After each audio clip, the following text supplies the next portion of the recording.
Titles, go. Make it go. 2 handicaps. Absolute ass. Sharing the pair.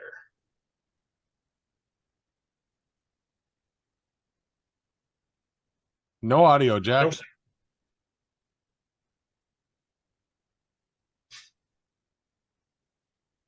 Okay, Make we'll come back. a difference.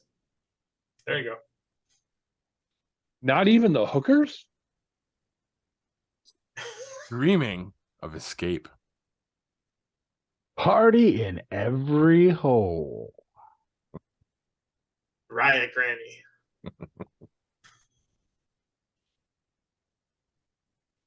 Weed and axe. Short kickers. Bathed in blunts. Hooker pancakes. Watch your 6. The HBP. Hooker chunkin'. Like a bowling ball. Mitch McConnell's bloodstained 1979 Dodge Power Wagon. Yes. Jesus Christ. Yes. Yes. Think of your. I'm an ass man. All right, let's do this. Warning. What you are about to hear contains explicit language, adult themes, and potentially disturbing content.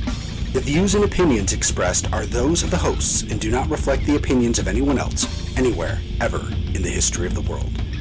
This podcast is intended for an immature audience and should not be listened to by anyone, anywhere, ever, in the history of the world. You know, fuck it.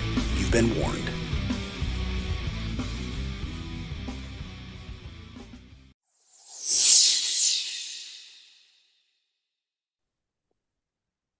Hello and welcome to this week's edition of Geek Pod. I'm your host, Paul. I'm Hugh. Is right there. No. I'm there's- Corbs. And I'm Jack.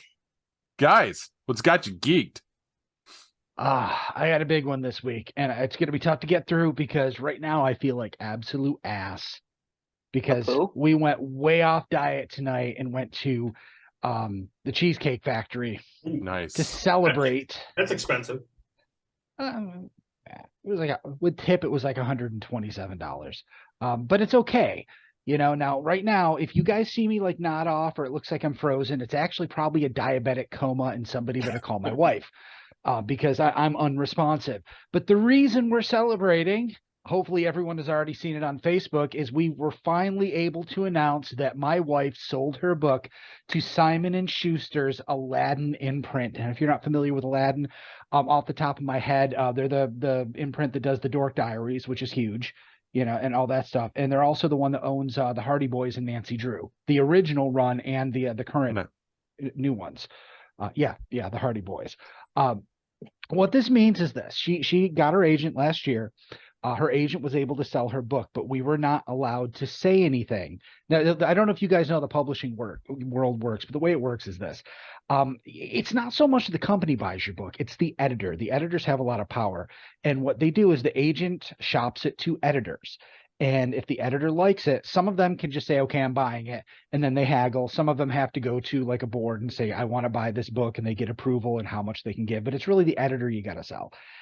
And so we have an editor now, and we weren't allowed to announce anything until it got into the Publishers Weekly and Marketplace. Basically, it's where all book sales are announced, and you can't say anything until that happens. We now have a relationship with an editor, which is great because what you want is an editor like you so much that they just take your books and push them through the system. And I mean, I am so proud of Damara right now. I mean, I could not be prouder. Out of all the things I've done, I am most proud of having supported her. Meet the Stream. Now, you got to understand something. When she was a teenager, she was interviewed by the Post Standard. She was in the paper with picture and everything, and she said she wanted to write books. And life got in the way and derailed that whole thing. And, you know, she had given up until the pandemic happened. And she decided, well, you know what? I'm going to I'm going to try writing again. And 2 years later, she is now going to be a published author. Her book, The Skeleton Flute, will be published by Aladdin in fall of 2024. We'll obviously get details out to everyone, but this is exciting. It's so exciting, and hopefully this is the start of something big, because she's got 3 other complete works ready to go, and a few others in different stages of being written. Right now, trust me, we're not getting rich on this. So by the time agents fees and you put half away for taxes, it's not really, it's probably just enough to fuck us in taxes this next year is what it's going to end up being. But seriously, does Damar care if she's not getting rich off of it? No, she doesn't. She is, Yeah. the fact that she's going to have a book in Barnes and Noble, and you Yeah. know what I told her, because she always plays it down because she's so humble, and she's just like, it's not a big deal. I'm like, listen, when the zombie apocalypse happens, when the aliens come and kill us all, whatever, 100 years from now, somebody's going to be scavenging, and they'll walk into a place that used to be a bookstore or a library, and there will be a copy of your book, even if it's only ever the one, on a shelf somewhere. It's kind of a form of immortality, and that's a greater thing than I've ever achieved in my life, and I'm betting it's probably a greater thing than any of you guys have either, no offense. Not many people get to put something out in the world that will live forever, and that's how I'm looking at it. And I think that I wish she wasn't quite so humble, because what she's done is frankly fucking amazing. That's cool. If Very I go cool. buy a copy, will she sign it? Will she sign Absolutely. it? Awesome. Absolutely. And it's middle grade horror too. So we can't really do anything right now, but once the book is actually out, we have some cons and conventions and people that, might want to do a book signing or something. And when we know people that could get her spots on those things. Yeah. Yeah, exactly. We're friends with promoters. Yes. Yeah. There's no point in doing anything probably before the book is out, or at Right. least closer to it. But she's like, can't even, it blows her mind, the idea of like going somewhere and people wanting to sign her book. That just is, if it was me, I'd be like, oh yeah, I'm fucking awesome. You guys know it. She's such an amazing woman. That's great. If it was you, Hugh, don't worry about it. The rest of us will play it down for you. I know you would. Yes. That's fair. You'd be like, yeah, I don't want to be a famous author anymore. You guys are right. Fuck this. No, I wouldn't have you sign a book you wrote. You would Your sign wife the is copy different. yourself? Your wife is different. She's got this mystique about her because I don't know her. Kevin, why do you hate me so much? Because it's fun. Because I'm thinking, because Kev's kind of right though. Hugh will have his book signed, and then we'll go to the Denny's right across the street. We're like, oh, free breakfast right over there. We're going there first. Well, I'm not the only dick here. No, but Hugh, I do have a question for you. She does sell her books. People on TV shows, they get royalties and all that. Does she get percentage? How does that work out? Yeah. There's an advance, which it's not the kind of same thing. You hear about advances and stuff, and then people if you think that if you don't sell books, you have to pay it back. It's not like that. They're purchasing the book for X amount of dollars. She gets half. Well, when the contract's signed, but that hasn't actually happened. The contract signed it, but that hasn't come through. But and then again when she delivers the edits, because the editor is going to give her an edit letter and say, these are the things we kind of want to work on and change. She has a few months to get that all together. And once the final book's delivered, she gets the rest of it. Now, what happens at that point is when it goes on sale, she has to sell up to the advance they gave her. Once she sells past that, if that happens, then she starts getting royalties. But also, on the other side of that, we were able to negotiate that these are worldwide rights. So these are rights for translations and other. Her agent's fucking awesome. Her agent has done Netflix deals for some of her writers, and Sweet. she managed to finagle in the fantastic. contract that we keep the TV and film rights. So that's going to be another thing. Wow. That's going to happen once the book is out there. If there's interest, her agent has experience doing that, and that could be fucking huge. And that's there's probably more money there than there is in the book. But also, she's a debut author. If she gets out there, if people like her stuff, the payout and the deal is going to get better. The more the relationship As grows. it goes. Yeah. Yeah, Cool. Hopefully 10 years from now, we can quit our jobs. But right now, seriously, if I guarantee if you guessed a number about how much they paid for this book, you'd be way high. Can I guess? Not on camera. You can guess when I was the going to say camera goes $5. on. No, I That's can't, way because we high. discussed it Saturday night. Oh, that's true. But no, I wouldn't discuss that. But really, No, starting off, it's not a lot. But you're right. The money doesn't really matter at this point. Awesome. No, that's right. It's all about the fame. I'm just waiting for my kids to start hitting me up for money. No, ones that you didn't Good. even know about just show up. Yeah, God, I hope not.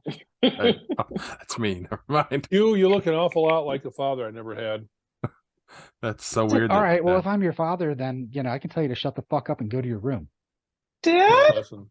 I won't listen. Oh, all right. How's anybody gonna follow that one up, guys? Come on. Nobody's I going got to. nothing. I'll try my best. So, these last couple Hey. weeks, I Jack, I love your background. love your background. You're a Sith over there. Ooh, Wow. you're like, I think Dude, I Kev, think we need to leave the room, let the two of them be together. Right.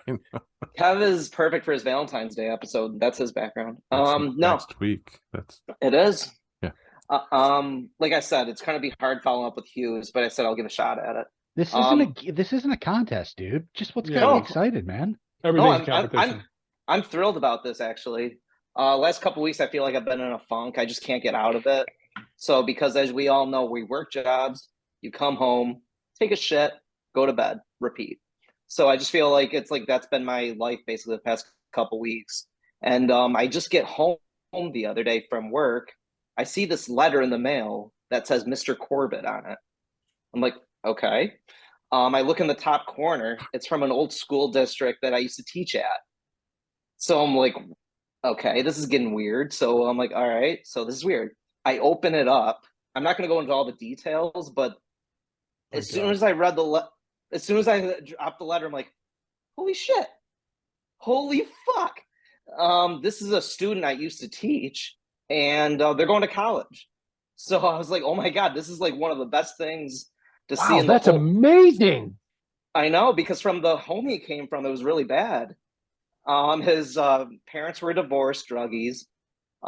His brothers and sisters didn't care about him. He was the youngest of 5 children. He literally was acting up in class all the time. So I was just like I just was like, when I was teaching in this school district, because I come from a very good school district, so I wanted to go into the different type of school districts. So I went into the city school districts a little bit more, and I was like, let's try it. And this was cool, like, because all the students were like generally learning, because I'm a male teacher and they have all female teachers. So being a male teacher in this school district was very rare. So I thought it was kind of cool. But like, he always used to call me like names, like to act out in class. And I was like, okay, we're done here. So like literally I pulled him out of the classroom and I was like, what are you doing? Listen, here? you little shit. I wanted to so bad. But when you're a teacher, you can't do that shit. So like I literally was like, Well, you we'll can, but only once. One time. only Yeah. once. Jack, honestly, did you bang any of the fucking 12th graders? No, I know you would have, but no, but like this, like the little second grader at the time though, like I was just like, what are you doing in school right now? He's like, I was like, what are you talking about? I was like, what are you doing here? He's like, I'm trying to escape. I'm like, why? He's like, I can't be home right now. I'm like, okay, all right, just like come after school. And we looked at his report card and it was all C's and D's. Like he only had like a 64 overall average, very bad in like second grade. Like I know grades really in grade school aren't that much, but he wanted to do well. His parents, like I met with his parents a couple times and you could just see my expression. It was not a good engagement at all. But it was cool though. Like and then over time for those 3 months, we got his grade point average from those C's and D's to A's and B's. And he took an interest in the schooling. He started working hard at it, getting better at it. And now I'm reading at the end of this letter, he's got a full ride to Syracuse University and he's going to study civil engineering. Like, where the hell did all this come from? And he literally says at the bottom of the letter, he's like, I thought about what you said, I live by. It's like, what do I do with my life? I want to be the best person I can be because you were one of the first people to help motivate me and put me on a right path. A second grader, I only worked with him for 3 months. I don't know how they got my address, but like he graduated with a high honor roll at the school district, and now he's got a full ride to Syracuse University. I was like, holy shit! Like I had an influence on somebody's life, and teachers don't get a lot of recognition for what they do. They don't get paid a lot, but seeing a letter like that, I'm like, oh, like that was like it's like, oh, you won like the lottery and all that. I was like, oh my God, I'm glad this little guy's not little guy anymore. He's doing great. And just seeing that in the mail, a handwritten letter signed by that student, I was like, that's very rewarding to see. And just imagine if you hadn't quit your job, you could have had that kind of impact on so many more people. Well, I try to make a difference. Like, you always want to try to make a difference on somebody's life every day, but I know I appreciate that. But I didn't want to be a teacher because of all the politics. I got out of that profession. It was Hey, stupid. Kev, but, you're That's not it. making the right kind of difference in Jack's life right now. so, but like I said to you guys off camera before, I've been in a funk with that situation. I don't want to go in details about it, but that's getting better about a lot of things. But just seeing that in the mailbox the other day, I was like, fuck, that was awesome. But no, Kev, thanks for the advice. Jack and Corbs, we missed you Saturday. Just saying it out loud. The steak was beautiful on Saturday night, but I missed you guys too. What didn't even I come miss close to you. the garbage plate. Garbage plates were good though. Okay, They looked good. they looked good. I mean, they were okay. They were fine. They were Okay. better than a Okay. steak. I don't know. Steak, mashed potatoes, and some red wine was really good. No, stop. Red wines, no. All right, Kev. Let's not go into your missed expectations. I know. Me, Kev, what do I go. got going on? I don't know. I don't know. Let's see. What do I have? What do I have that's good right now? Let's see. I can't talk about the fucked up shit that happened at work today. Can't talk about how fucked up my truck is right now. I can't talk I can't talk about about work. I'm not talking about work. Fuck that. Okay. Fuck. Just asking. Fuck that. I think Kev needs a segment that says what grinds my gears. I went snowmobiling last weekend. Where'd you go? Old Forge. That was fun with friends. It Okay. was all about hanging out with friends. That's what's got me geeked. I went up and I hung out with friends. My wife and I hung out with some friends of ours. We had a great time. I got to pick on a buddy of mine that only has one leg, and I love picking on him about that. Yeah, fuck yeah. It's the one that went to start. Peg leg Rob. Yep, my buddy that went to Star Wars. Wait, which leg? Which leg? He's missing part Which of his leg? right leg. Right or left? Missing part of Is his he right missing? leg. My brother's missing his left leg. What the What fuck size is shoes does he going wear? on? What size shoe he wear? I don't know. He only wears one shoe. I don't pay any attention. They look like girly shoes. I don't I'm fucking just know. saying, if you wear the same, if they're the same size as my brother, Oh, I They know. could They meet could up, get together. They buy a could pair just of buy shoes. one pair of shoes and they could share them. Yeah, fuck yeah. Right. I'll They could tell be 'em. like, yeah, I get Jordan's half off. I'll tell them all about it.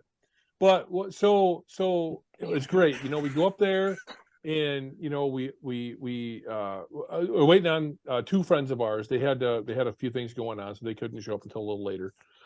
So my buddy Rob, that I went to Star Wars convention with, he shows up, and him and I and Kathy go out. My wife Kathy, we all go out, and you know we're 5 miles into the ride, 5 miles into our first ride together of the year, because this winter's been horrible. Hasn't been any snow at all. I was out one time before deep snow, had a good time. You know, that all went away. So this is Rob's first ride. I think he went out once before. His sled was pretty dirty, so I'm not sure where he rode. Kathy's first ride, my second ride. 5 miles into it, Kathy and I stop. We're looking around. Where's Rob? I go back. I find him. He's like, it won't go. Star Trek episode. Remember that? Make it go. Yeah, that's Rob sitting on the side of the road, on the side of the trail. Make it go. Make it go. I'm like, no. So we open up the side panel, look at it, whatever. He had a problem with his clutch. So I tow him all the way back to the parking lot he was in, and there's a shop right across the road. They get him right in, no problem. My other friends showed up at that time, so the two of them, a couple, man and woman, and Kathy and I, we all go out. We go to Daker's for lunch. Had a great time, great lunch. Steve and Deb is the other couple. Deb, first time up in Old Forge at all. Steve, first time riding sled anywhere up there. So it was all really fun. Get our lunch, go back. They didn't know where they were going, so I just led them all back to where Rob was. He was just getting on his sled as we were getting back there. So we ride back out into the Old Forge trails, go up to Big Moose Inn, and stopped there, hot cocoa, couple drinks, whatever. Watched some people out screwing out on Big Moose Lake, and then Steve and Rob and I all go out on Big Moose Lake and decide we're going to drag race. Rob just got his clutch fixed. Okay, brand new parts in his clutch. We're like, yeah, let's just see who can go fastest. It's a snowmobile thing. What are you going to do? My buddy Steve has got a 2021, I think, 900 turbo. It's a 4-stroke, 3-cylinder turbocharged Skidoo. I've got a 2018 850 2-stroke, and Rob has a 2020 or 2020, I think, 850 2-stroke. So Rob and I are pretty well matched. And you'd think a 4-stroke doesn't really have what it takes to beat a 2-stroke, but a year ago I took Steve to a buddy of mine who worked on snowmobiles, and this guy modified his clutch, changed his ECU program, and this sled now has like 230 horsepower, and it launches like a freaking rocket sled. So we all punch it. Steve is just freaking gone. I mean, he's so far out ahead of us that it's like, I don't even know why I'm trying. I'm, right to the bar, doing what I can to hold on. Steve and Rob can't catch him. Steve's pulling away. I'm slowly reeling Rob in, but not really all that fast. Steve blows us all away. We get to the other end, turn around. Rob jumps us off the line. Steve reels him in, passes him by. I'm still last. It was freaking hilarious. Freaking hilarious. Just watching that sled go. Last story I'm going to tell. I'm going to be done. Steve went out last year with some buddies of his up in Maine. Went riding up in Maine. And so Steve had a 21, like I said, 900 turbo. And it was already modified by that time. Went out riding with a bunch of guys. One of the guys had a 22 900 turbo R. Now, what Skidoo did was, they had this 900 turbo for a while. They called it about 150, 155 horse is what they were claiming it would get. With this tune that was put on it, like I said, it was a little over 200 horsepower, 220, 230, something like that. But then the clutch modifications really make it launch better, and the clutch modifications really give it what I call throttle response, because it's right there. It just responds. So Steve trades sleds with this guy that's got this brand new 900 turbo R, which is supposed to have 180 some horsepower, 185 horsepower. Steve's sled fucking leaves this guy. I mean, he comes back and he is pissed because Steve's sled, which is a year older and not an R, has more horsepower and launches better than his sled does. I mean, he's just beside himself. I just think it's hilarious. It's just funny. It was great to hear, because it was all my idea, and I take credit for that. You're like Chris Farley in SNL. You're like, I like that part. Yeah, I like that part.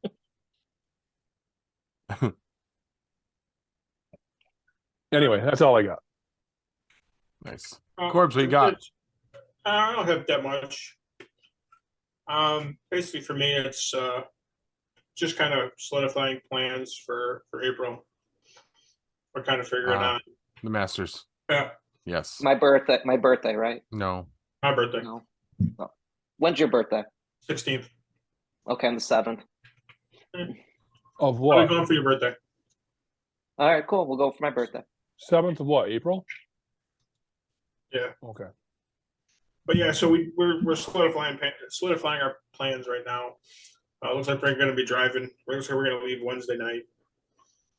So late Wednesday night. We're going to try to drive through the night and be in South Carolina Thursday morning. Nice. So it's about a 12 to 13 hour trip. So we want to try to be there, 8, 9 o'clock in the morning. So we'll probably leave about that time Wednesday night. So, but Perfect. that's kind of what we're going to do. We'll be down there. So all day Thursday, all day Friday, all day Saturday, and probably leave Sunday morning. So we'll be coming back on Easter. So, but it's I was talking to my buddy tonight. I ran into him at Wegmans when I went and got dinner for Bryce and I, and we were talking about it. So Friday he's at the tournament all day. I'm only going half the day, and then on Saturday him and I are going to be at the hotel, just the two of us. So, and his half brother lives down there, so we may try to get out and play some golf while we're down there. So, but we were hemming and hawing about actually bringing our clubs along, because we weren't sure what we were doing, if we were flying down, if we were going to rent a car, if we were going to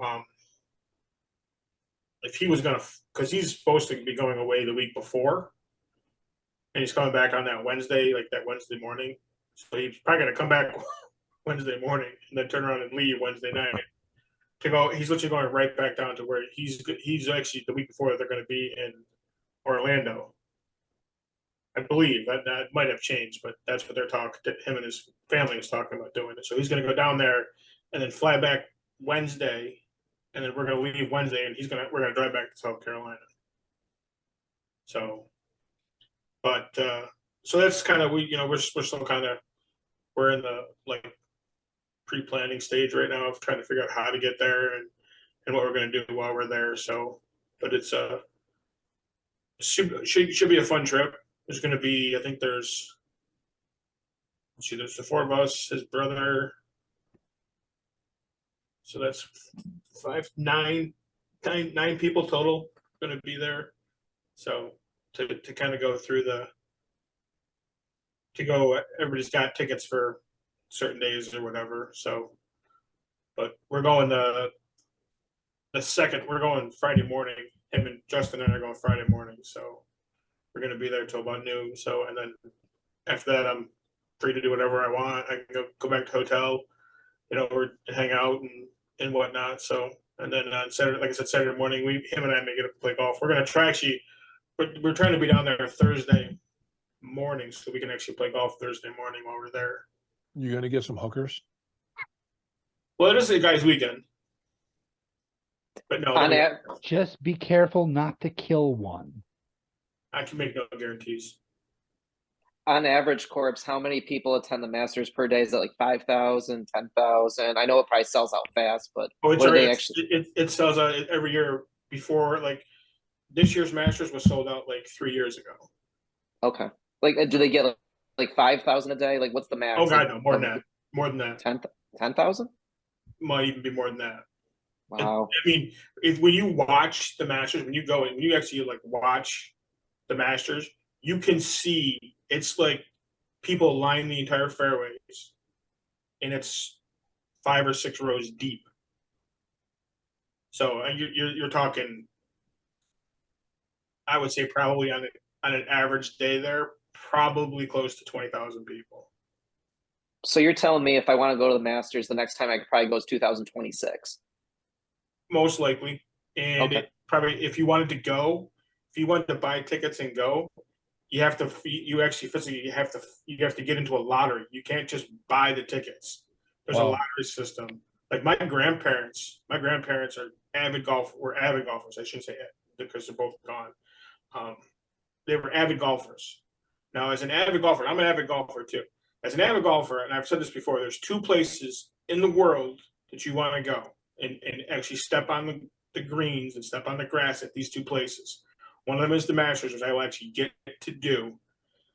And the other one is St. Andrews, the old course in Scotland. Those are the 2 courses that you want to, as a golfer, you want to step on. You can't play at Augusta because it's a private course, but the old course in St. Andrews is a public course and you can play it. So as a golfer, that's your pinnacle. That's where you want to get to play. Now the kicker is you have to be a 2 handicap to get on that course. If your handicap is more than a 2, you can't play that course. But they actually built another course, which is also public. It's a new course. Anybody can play on it. The other thing about the old course is, I have bad knees and a bad back. Does that count as 2 handicaps? It does. Okay. The other thing with the old course is it is actually traditional old course. It does not allow women on the course. So my grandparents went Not to even Scotland. hookers? Not even hookers. So when my grandparents went there to play, they went to Scotland to play that course, and my grandmother could not get on because women are not allowed on it, so they did not get a chance to play. My grandmother told my grandfather, "If you want to go play, if you and Uncle Tony want to go play, go play. We'll go find something else to do. We'll go to a pub and drink." And they were like, "Nope, we came here to play golf with the two of you. We'll play the new course." And I then- like her. I like her.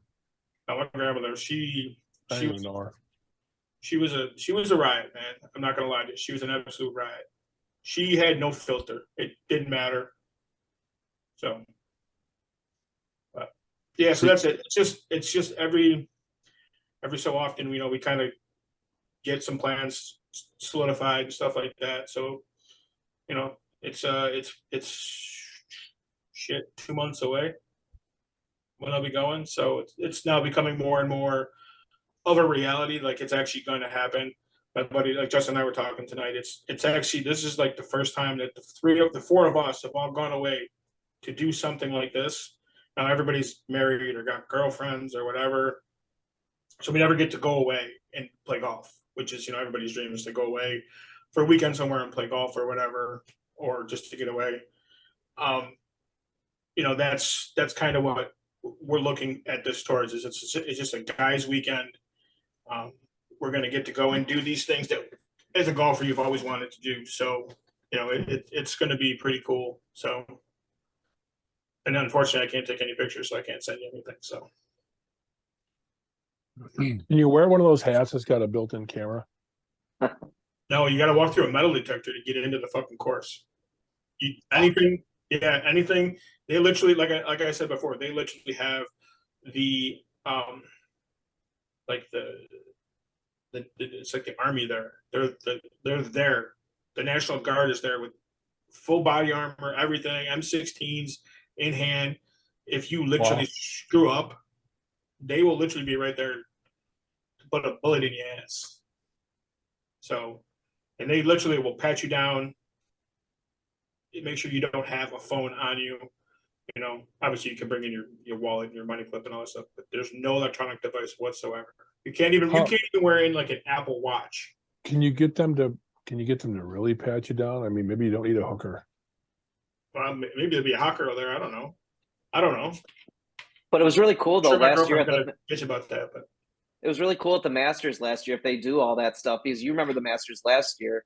I forgot what hole it was, but it looks like they were in a party at that hole. Like there was like beer passions. It looked like Happy Gilmore. It was amazing. that's actually not that. It's not the Masters. That's the what the fuck is it? Waste Management Open. Waste Management Open in Phoenix. Okay. Waste management. Waste Management. Like that. Yep, and it's actually the company, the Waste Management Company. They have their own golf tournament, and it's like the 16th hole there. If somebody gets a hole in one, they literally litter the green with garbage, beer cans, cups. They throw full beers on the course. That's not good. I don't like that. It's alcohol abuse. But they literally will throw shit on the green. So They got to stop doing that. you gotta stop wasting beers. I agree. I don't like garbage thrown all over the place. That's no fun. And then somebody's got to go and clean it all up before the next group comes through. Don't worry, Kev. You can throw your hooker on there. Hey, my hookers Party in aren't every garbage. hole. Exactly, Hugh. Party in every hole. Now that's a party I can get behind. I'm sure you would, Kev.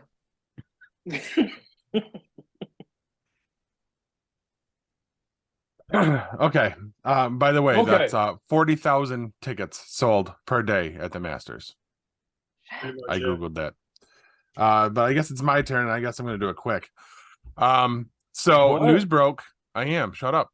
What? News broke that the first phase of the DC Universe movies has been announced. It's going to be called Gods and Monsters. It's going to consist of 5 movies and 5 television series that will interconnect, all between the years of 2025 and 2027. The slate currently is, the first 5 movies are Superman Legacy, The Authority, The Brave and the Bold, which is going to be a Batman and Robin story featuring Damian Wayne as Robin, Supergirl, Woman of Tomorrow, and finally Swamp Thing. The TV series that are coming out, which are going to include both live action and animated, are Creature Commandos, Waller, which is a spinoff from Peacemaker and will actually take place in between Peacemaker season 1 and 2. Booster Gold, Lanterns, and Paradise Lost, which they're saying is like a Game of Thrones-y origin for Paradise Island, the Mysteria, like the Where Wonder Isle of Woman Women. comes from. Wonder Woman's home, yeah, but it's all pre-Wonder Isle Woman. of Women? You mean the Amazons? The Amazonian. They're calling that like a Games of Thrones kind of thing. Yeah. Yeah, Game of Thrones. that sounds familiar. I think you just said that. Did I? Maybe You not. might you? have. I don't know. What I don't else, listen to Paul? you. Paul, what else you got? That's what I got. That's what I had to talk about. Those are the ones that are coming, and they said there's more that they haven't released yet that still are probably going to be part of phase 1. Interesting grouping. I guess that's why they felt the need to cancel Titans and everything else. But okay, Wait. What? Titans is done. Season 4. Yep. And Doom Patrol. Patrol. Yeah. I could care less about Doom Patrol. It was fucking stupid. That's how you really feel. You know, I'm not thrilled with the slate. How do you feel about it, Paul? I mean, I don't have a problem with any of the projects. I do think it's interesting that when asked about Gal Gadot and Jason Momoa, and and Ezra Miller, he's like, there's nothing going on that means they can't keep playing the characters that they're playing in this universe. But Henry Cavill can't be Superman because we didn't write it for Henry Cavill. Henry Cavill can't be the Superman because he wasn't cast. Are you we fuck? Do you think we're fucking 12? Seriously. But that being said, I'm miffed about that. But I mean, this is the big DC universe, and one of the big tent poles of this is The Authority, which was a fucking Wildstorm comic. Yes, they folded it into the DC universe, but that's not even a core DC property. That should be like phase 2 or 3. That's like, imagine if Marvel started the MCU with Guardians of the Galaxy. Well, actually, it's worse than that because Guardians was still a Marvel comic. I find it's a weird choice. And and Swamp Thing is one of the big 5 movies when we just had a fantastic Swamp Thing TV show. I feel like we're retreading a lot of stuff. They're picking properties that they probably could pick something better. I don't know, man. I'm not the big thing here is you had your Superman, you had your Wonder Woman, and now you want to replace them. Even though I'm an outside source looking in, that's what most people are going to be asking. You had your actors, why do you need to replace them? And you know DC, this. that's what DC does. That's a wrong thing. Yeah, I agree. And how they're, and we're probably going to run out of time here, and how they're picking and choosing what can still go on and not be part of the DCU, which is So let's move it along. Guys, what are you playing? I got nothing. Well, I will bring up something a little different. I'm still playing Elden Ring, but I went looking for a game on my phone. I've just been really disappointed. I know you like your fucking Marvel Snap and all that shit, but I just cannot find a mobile game that I like because everything's got fucking base building and clan clashes and all this other dumb shit I don't have any interest in. Years ago, there was a game called Puzzle Quest, and then which was before we actually had the regular smartphones, and then there was Puzzle Quest 2 on the smartphones. And while I liked the first one better, the idea was basically it's a match 3 game, but you use the different colors to power up your different heroes' abilities, and then you have to match skulls to do direct damage. I like that, and there's a lot of that shit in the store, but it's all like you have lives for each level you play, or you have to join clans and all this stuff, and I just didn't want to do any of that. So I did a deep dive into the internet and found there's a lot of people who are like, can you get these older Puzzle Quest games on Android? And the answer is no. But the developer did go on and make another game, and it's called Gems of War, and it's actually pretty good. Now, I'm not going to say it's not pay to win at some point. I don't know. I'm not that far into it, but what I do like is it does not appear like there is some limited social aspects to it, like events and things like that, but it does not appear that you have to take part in those in order to play the game. And it's not that I want simple, but I want there's a lot of that shit that draws in the ADD generation that I don't want to do. I don't want to have to open this game 47 times a day just to click to collect something or something like that. I just, when I have time, I want to log on there, play a couple levels, and then be done. And it's pretty good so far. If you want to check it out, it's called Gems of War. I'm enjoying it, and that's it. Outstanding. Anybody else before I go? No? Okay. Marvel's Midnight Suns released their first DLC on the 26th. It's called The Good, the Bad, and the Undead. Features Deadpool. It was definitely a good time. I've already gone completely through the DLC. Shocking, I know, Hugh, that I'm actually still playing this game nonstop. Did all the missions. Granted, there were only 3 dedicated missions for the DLC, but it added a new branch to the storyline, added new characters into the game for as well as like villains and everything. And I guess all of the DLCs are going to be an interconnected woven story. So we're going to continue this branch of the story that starts with Deadpool with the other 3 characters as it goes. So it's kind of like a collect-a-figure. You buy one figure, but if there's a part to make another one, it's got the arm connected. Yeah. Yeah, so that they keep the story going. And it was pretty cool at the end of the DLC. You find out who Deadpool was working for, and it's a pretty big name, which is cool. But I don't want to spoil it for anybody that might actually play. Kingpin.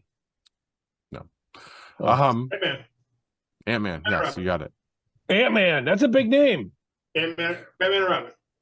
Yes, in a Marvel game. Perfect. Superman. No. All right, but if nobody else has got any video games to discuss, I believe it's time for Tev's Tabletop Review.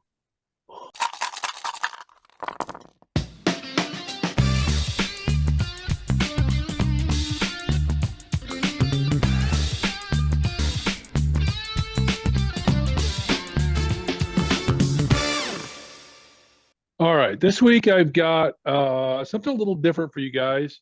It's it's a card game. Well, that's not that different. What's different is this is more geared towards the younger set.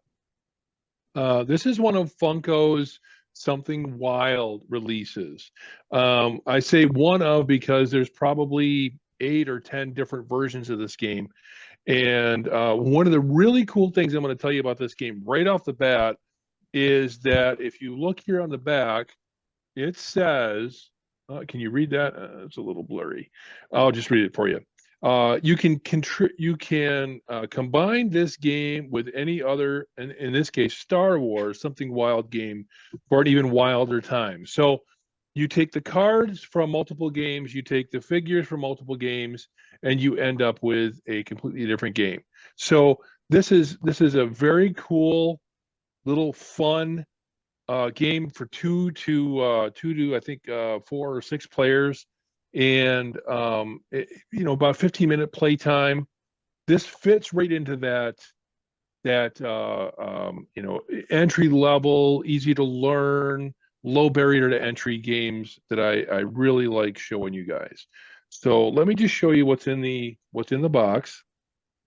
The box. Yep, in the box. Let me get rid of that. We don't need that out there. So in the box, we have all of the cards, and we have a little figure. Okay. That figure has a name. The little figure, yeah, that's Grogu. Now, of course, we all know who Grogu is. We have a little instruction sheet.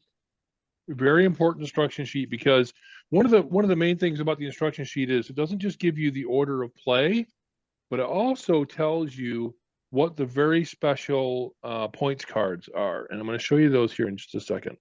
Let me get this all back up here. All right. So you have these power cards here.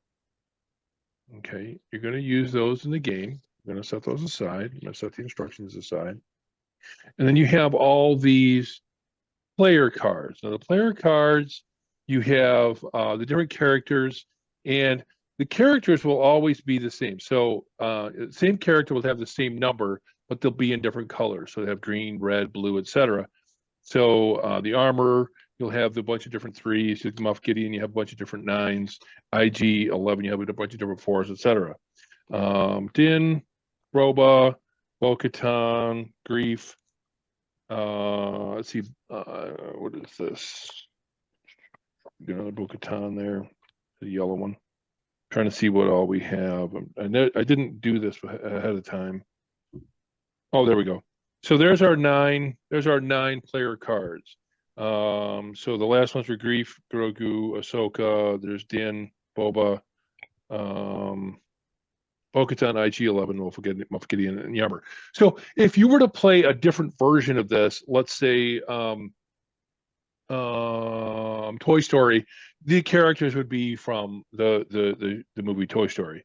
So the idea is that you start the game by dealing out 3 cards per person, and each person, okay, set your power cards out. You have a power card. The power card is important because it's blue, and there's a little Grogu, and it gives you a little bit of detail about what's going on with this power card. I'll tell you what that's all about here in just a second. If we were to deal the cards out, let's just see here. Let's see. I have 3 cards here for this player. I have 3 cards here for this player. I have 3 cards here for this player. So the way you start the game is player 1 takes a card, and they decide what card to play. And the first thing they do is they have to play a card in front of them. So the way you win points is you have to either have a series or a run, which is like 1, 2, 3, 4, 5, 6, something like that, or you have to have all of the colors of a particular number, which would be a set. So if you can put together a set or a run, then you win the hand, and the hand would be winning the power card, and then that would give you a point. 3 points and you win. So you have 3 power cards in front of you and you win. Now the other cool thing is, if I were to, let's see, this is that player, this is this player here. If this player, let's say number 2 over here, they draw a card and they decide they're going to play their blue card, which is their Moff Gideon. That blue matches this blue. They now get the figure, so they're now able to play the power card. And the power card, again, the rules are inside the rules here. They could be anything like, take another card, remove a card from the from the next player, discard the next top card. The next top card would be here. These are the cards you draw from. The next card would be discarded. There's another power card. As you discard a card, whatever that color is, the next player in line loses one of their color cards, and the game plays on and on and on. The really fun part about this is that the way the power cards work, you can really start to work against your opponents, and as long as you have the figure, you get to choose which power of yours, either in the center, or if you have a couple, like if I had a power card or 2 already, I choose which power I want to play when it's my turn. So in order, let me just give you the play order. You draw a card as your turn. You draw a card. You play a card, so that card goes down in front of you. You take the figure. If the card you played is the correct color, like over here was Moff Gideon was blue, That was the correct color. So you're able to take the figure. And if you take the figure, then you can then play a power option. And the power option can be the one that's up here or the one that you have in your hand. You then score. Okay, I have a run or I have a set, so I've scored. And if I score, if I have three of a kind or in a run, I score the card. I take the power card and I take those cards and I discard them into the discard pile. Let's see, that's the power pile. There'd be a discard pile here. Let's just call it discard pile there. And that's the discard. So you discard one card to go on to the next player. So very simple game, very, very interesting game, very fun game. And I think the real fun part of this comes in when you start adding other sets to this. It's very fun all by itself. You can play through very quickly a couple of hands and get to a point where you start to realize how to work against the opponents to try to make sure that you're not giving them what they need and you're taking cards away that they need. But when you start to add those other sets, I think that's where it's going to get very interesting, because then there's two characters, right? Then you have multiple opportunities for the power cards to happen. One thing I forgot to mention, if you look at this card right here, you see it has this little character token on it. If I have that character token, I don't have to match the color.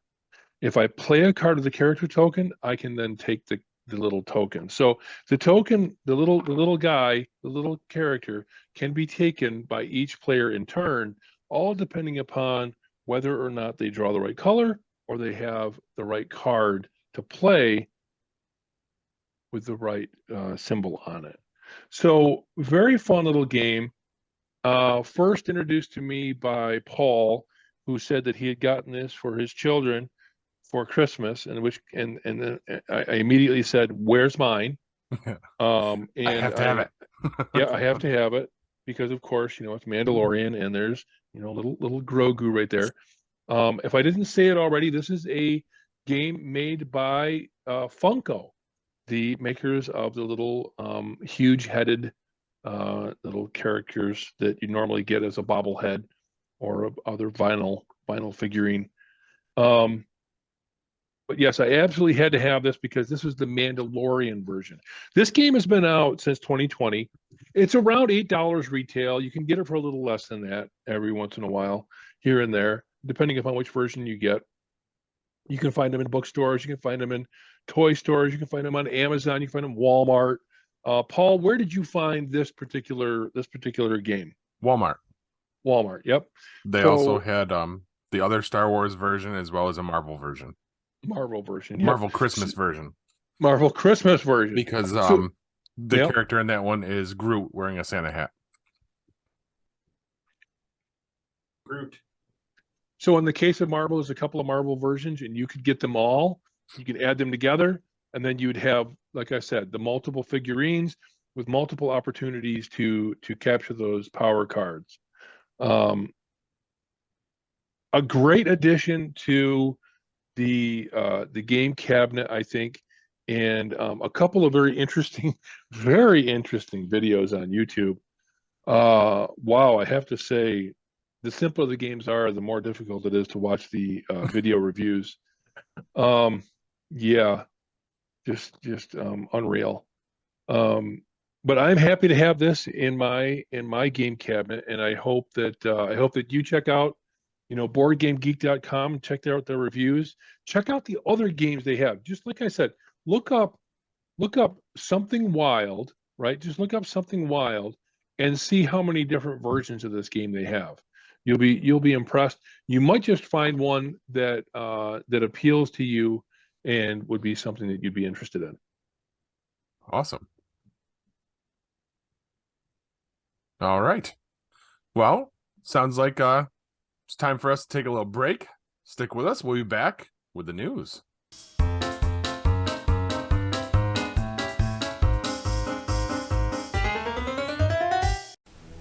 Looking for the hottest new comic on the shelf or a key back issue to complete your run? How about that rare statue or action figure that you've scoured the internet looking for? Come to Collectibles Galore. Located in North Syracuse with ample off-street parking, Collectibles Galore has a huge selection of comics, toys, and rare pop culture items you won't find anywhere else. Comics Galore is always buying comics and toys and will give you the fairest price for your collection. New customers get 15% off their first purchase in store. Collectibles Galore for all of your pop culture needs. Stop in and see for yourself why Collectibles Galore is the king of comics.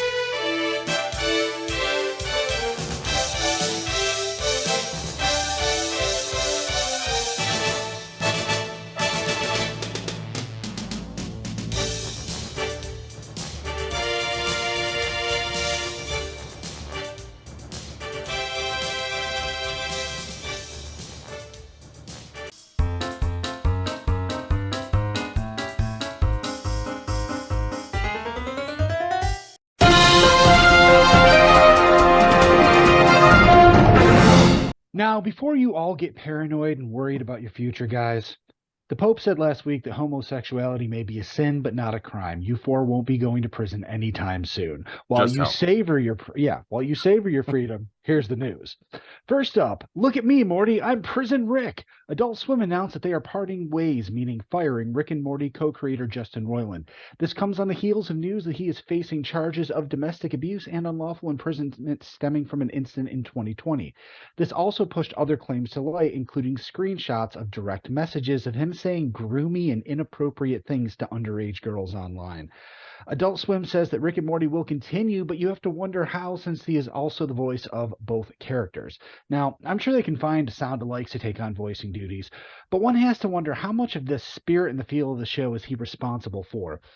I also really have to question the grooming stuff. Not if it happened, but why?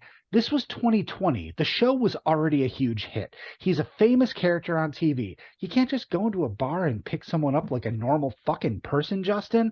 Worst case scenario, you could just do the Rick voice for the whole evening, and I'm sure someone would fuck him at least once just for the novelty of it. Can you imagine that? The quiet ones that were failures in life, I understand why they do shady shit to get laid. The ones we all said, I knew there was something wrong with him about. Co-creator and voice of the most popular animated character in TV in the world at the time only does something like this because they are a real-life Mr. Poopy Butthole. Next up, Live and Let Golf. Great news, everyone. That blood money-funded Saudi golf tournament that could not find a network to air their events finally has a TV deal. The new Nexstar acquisition, the CW, is transitioning from superheroes fighting murderers to morally loose athletes playing golf for murderers. The Live Golf Tournament has a multi-year TV deal with the CW to broadcast their events. It's mind-boggling that the CW has fallen so far that giving money to terrorists is literally their choice over Batwoman Season 4. I mean, I didn't want Season 4 either, but if the alternative is creative editing to not show 9/11 protesters outside of every game, well, let's just say there are worse and more evil things than another Vampire Diaries spinoff. And finally, who knows if the trigger was pulled? The Shadow knows.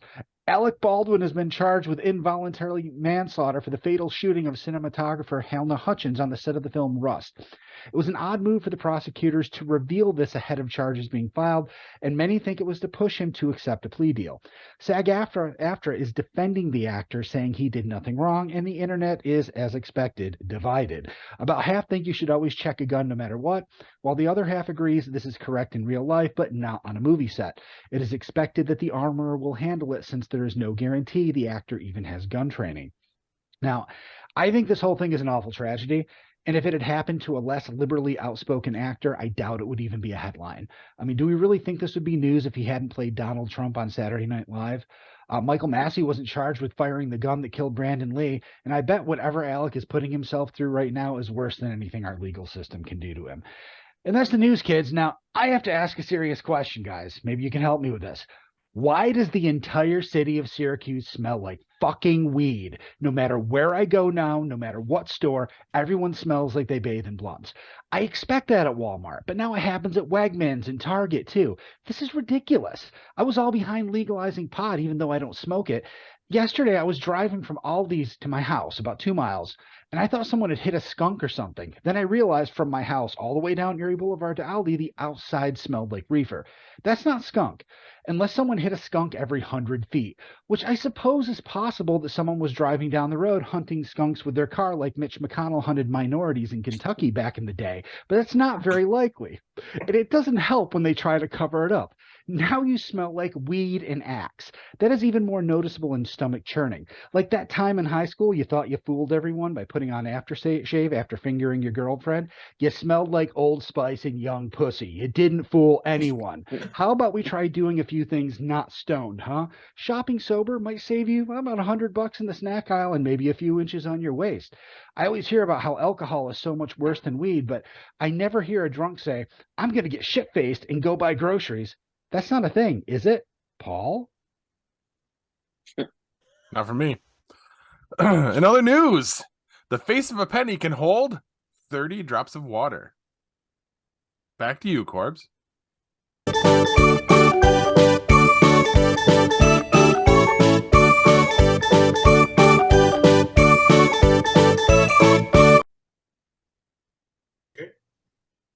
Drops of water. They can't all be winners, man. No, Now, are you talking about like the whole? no, you can't. The face. Was the face on the fucking penny? That's what I'm trying to figure out. He's gonna try it Or right just, now. Or just that whole thing. The Well, you want me to do some tears for you? Give me 30 tears. Just think of your life.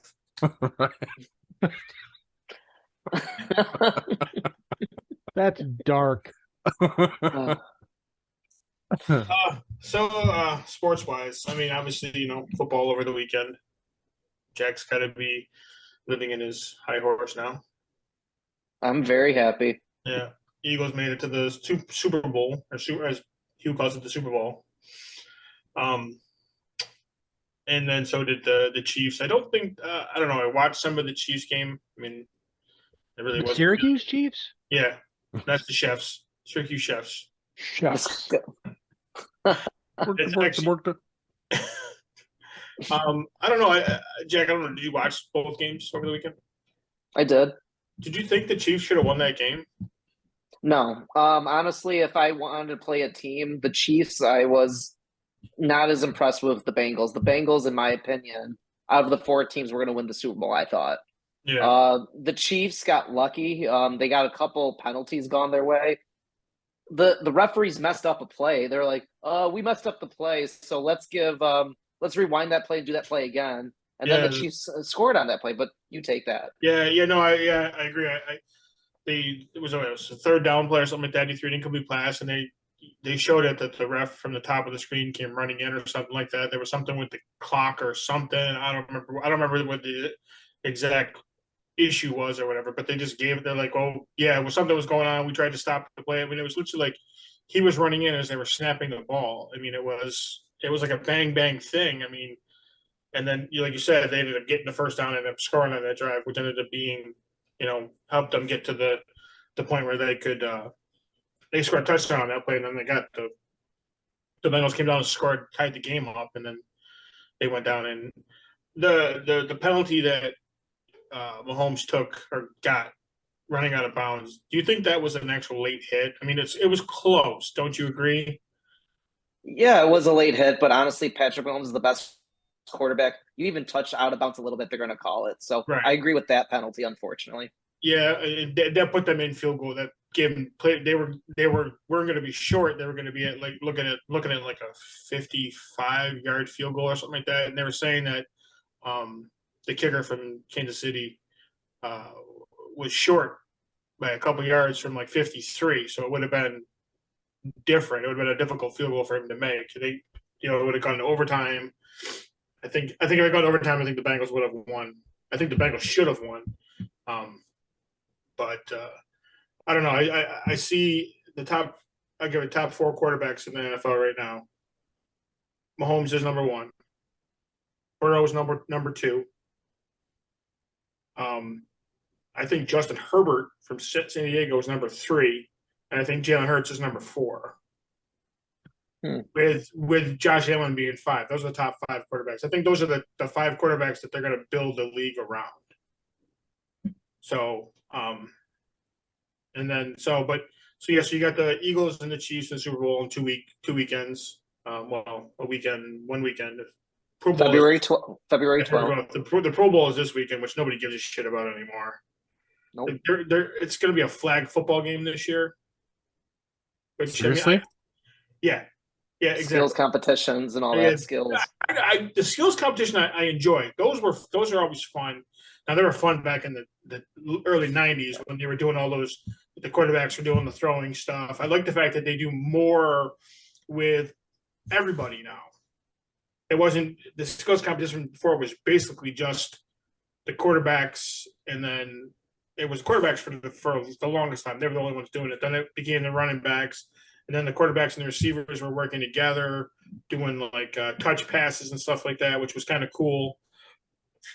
And now everybody's involved in it, which I think is a lot better than just certain groups of people and whatnot. So that's pretty cool. But I don't know. The flag football thing. I mean, I get the concept behind it. I get the reason why you want to do it. You don't want people to get hurt. I mean, it's a game for fun. It's not. There's no meaning behind it. The guys that the two teams in a Super Bowl, their players don't play.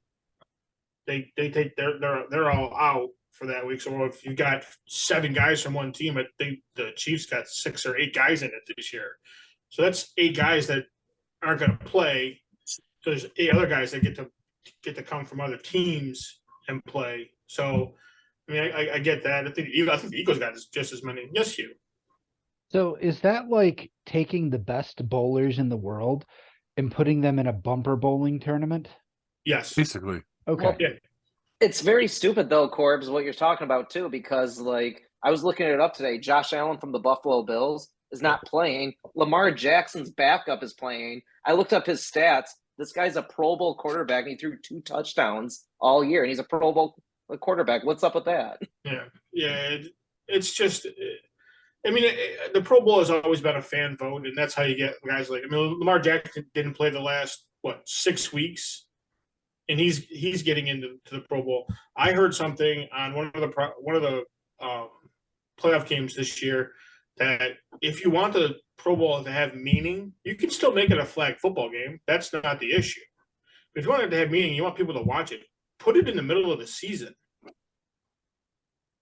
and give the players an extra week off in the middle of the season. Give them a week off before and a week off after. So they got 3 weeks in there. And then you throw in their bye week. Everybody gets a bye week. Now you've got 4 weeks off throughout the year.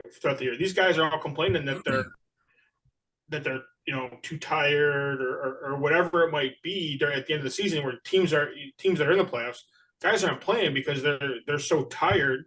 You're sitting guys like it was the one year that the Patriots, I think was it 2005, Jack, when they were 16-0 or whatever, 17-0 or whatever it was. They were going for the they were facing the Giants in the Super Bowl. Giants. It was in 2007.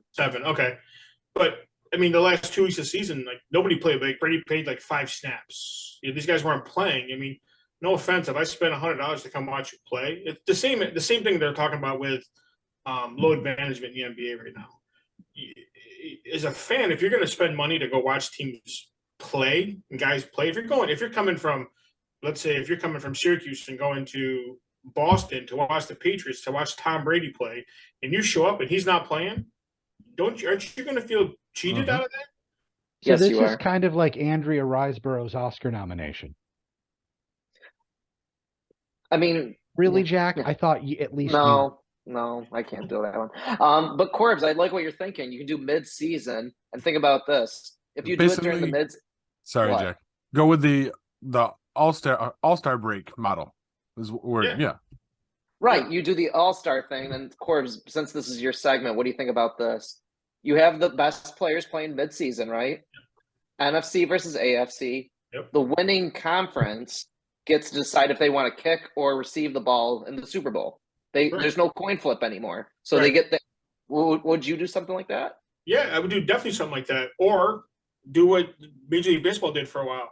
The winner gets home field advantage. That's kind of cool.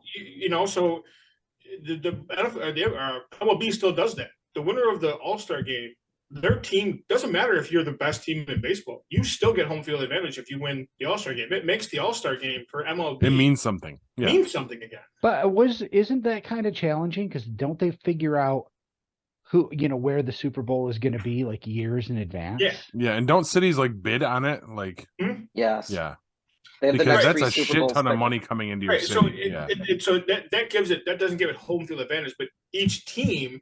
So the winner of the team with the best record is the home team.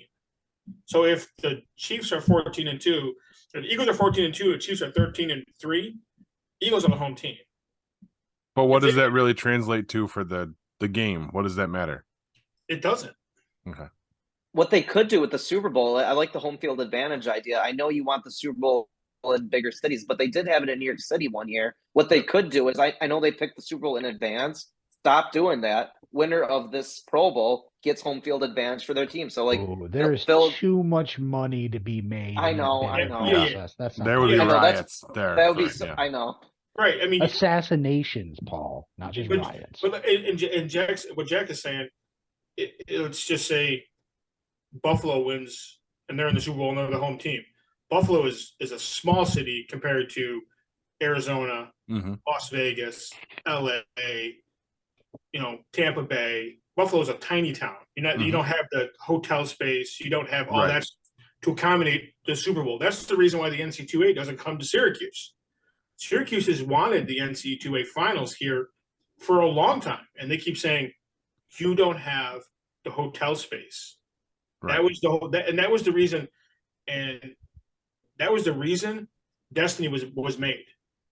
They wanted Destiny to be like the Mall of America. Yeah. They wanted to draw people here. They wanted to be able. The whole Inner Harbor was going to be hotels and shops and bars and stuff like that, so they could attract WrestleMania. That's another thing. They wanted to have WrestleMania here. They just don't have the hotel space to accommodate it all. That's the only reason why these things don't come here. Right. So that was what they were hoping with Destiny, that they could make that a reality. Bring the NC2A here. Bring WrestleMania here. Bring the pay-per-views for wrestling, not just WrestleMania, but the big ones. But at least now we have tons of parking lots near the mall. Yeah, but it's tough though. Football has always been a hard-hitting sport. Like, look at what happened with Damar Hamlin this year. Say you have your best players playing in this Pro Bowl. What happens if like Josh Allen or Jalen Hurts gets hurt in that Pro Bowl? Then Right. you're fucked. Then you'd be like, I You lost my can best be quarterback. hurt in any game. That's a risk know. of playing the game. If you It don't is. want to get hurt, be an accountant for fuck's sake. Well, that's what. But like when they do the All-Star game for basketball, like it's literally just like 170 versus 150. Yeah, there's no Baseball, defense. yes, yeah, baseball they're trying, but like football is just still a hard-hitting sport. It's so different. Like Right. they got to figure out something though. I don't disagree with the flag football aspect of it. I get that you're trying to protect the players, and that's all the goal is to protect the players going forward. And obviously, with the whole Damar Hamlin thing, it's going to be a big issue with their next collective bargaining agreement. I understand the flag football aspect of it. You can still do it as a flag football game. That way, you're not having the hard hits. That way, Jalen Hurts, Patrick Mahomes, these guys aren't getting hurt in this game. And again, it can become an offensive shootout at that point, Mm-hmm. which is what you're trying to attract people. What attracts people more than anything in basketball? What attracts people right now in basketball? Steph Curry shooting a three-pointer from half court. Hookers. Well, hookers attract everybody. But Corbs, though, I mentioned this on a podcast a couple weeks ago. I still miss the Sean Taylor hit on Brian Mormon. I love the Yes. hard hitting. I don't disagree with it, and I think that there's an aspect that can be said for that too.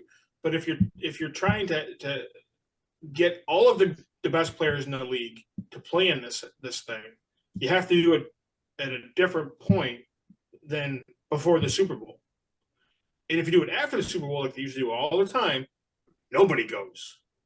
All the players are like, I'm not going because I just played the Super Bowl last week. I don't want to go to, even though I'm going to Hawaii every year for it. That's because where it was in Hawaii. It's a free trip to Hawaii for these guys. Not that they couldn't afford it, but guys from the Super Bowl teams weren't going. Guys were like, well, I haven't been playing for 6 weeks. I'm not in shape. I'm not going to go and play now. So you move the Pro Bowl game to a different time in the season. It accommodates the time off for the players to get players healthy, get the players rested, because not everybody goes and plays in the Pro Bowl. So you got 53 guys on every team, and only 53 guys make the Pro Bowl. So there's an aspect of that of saying, well, you could have this in the middle of the season and accommodate players, getting them rest and whatnot, and then you can have the best players still playing it. If you do it as a flag football game like they're talking about doing this year, you're not going to worry about guys getting hurt. You're going to miss the hitting aspect of it because that's a big thing of it. But in the Pro Bowl, Jack, I mean, have you ever really sat down and watched the Pro Bowl? No. But you're talking about Sean Taylor and Brian Moorman. They're hit. But that's one in how many years of Pro Bowl play. There's no defense in the Pro Bowl. They don't play defense there either. It's it's a shootout. It's an offense. Everybody's just okay. I'm going to chuck the ball down the field, and sometimes the defensive back knocks the balls out. Maybe you can go back to the early 90s thing, what you were talking about, like with the skills competitions, like when the quarterback is throwing the football at like the bullseye and all that. Yeah, with the blue stuff on the end of it. Yeah. Yeah. Maybe you do something like that too, because like maybe also you get the fans involved too. You have them do a raffle, and then like, oh, Paul gets Josh Allen, Corbs gets Lamar Jackson. And if your quarterback wins, you get $1 million, or like you get like a prize or something like that. It gets the fans involved. It's like, oh wow, I need that quarterback to win and all that stuff. I'm going to really root for them and have it in mid-season. They used to do that in baseball in the home run contest.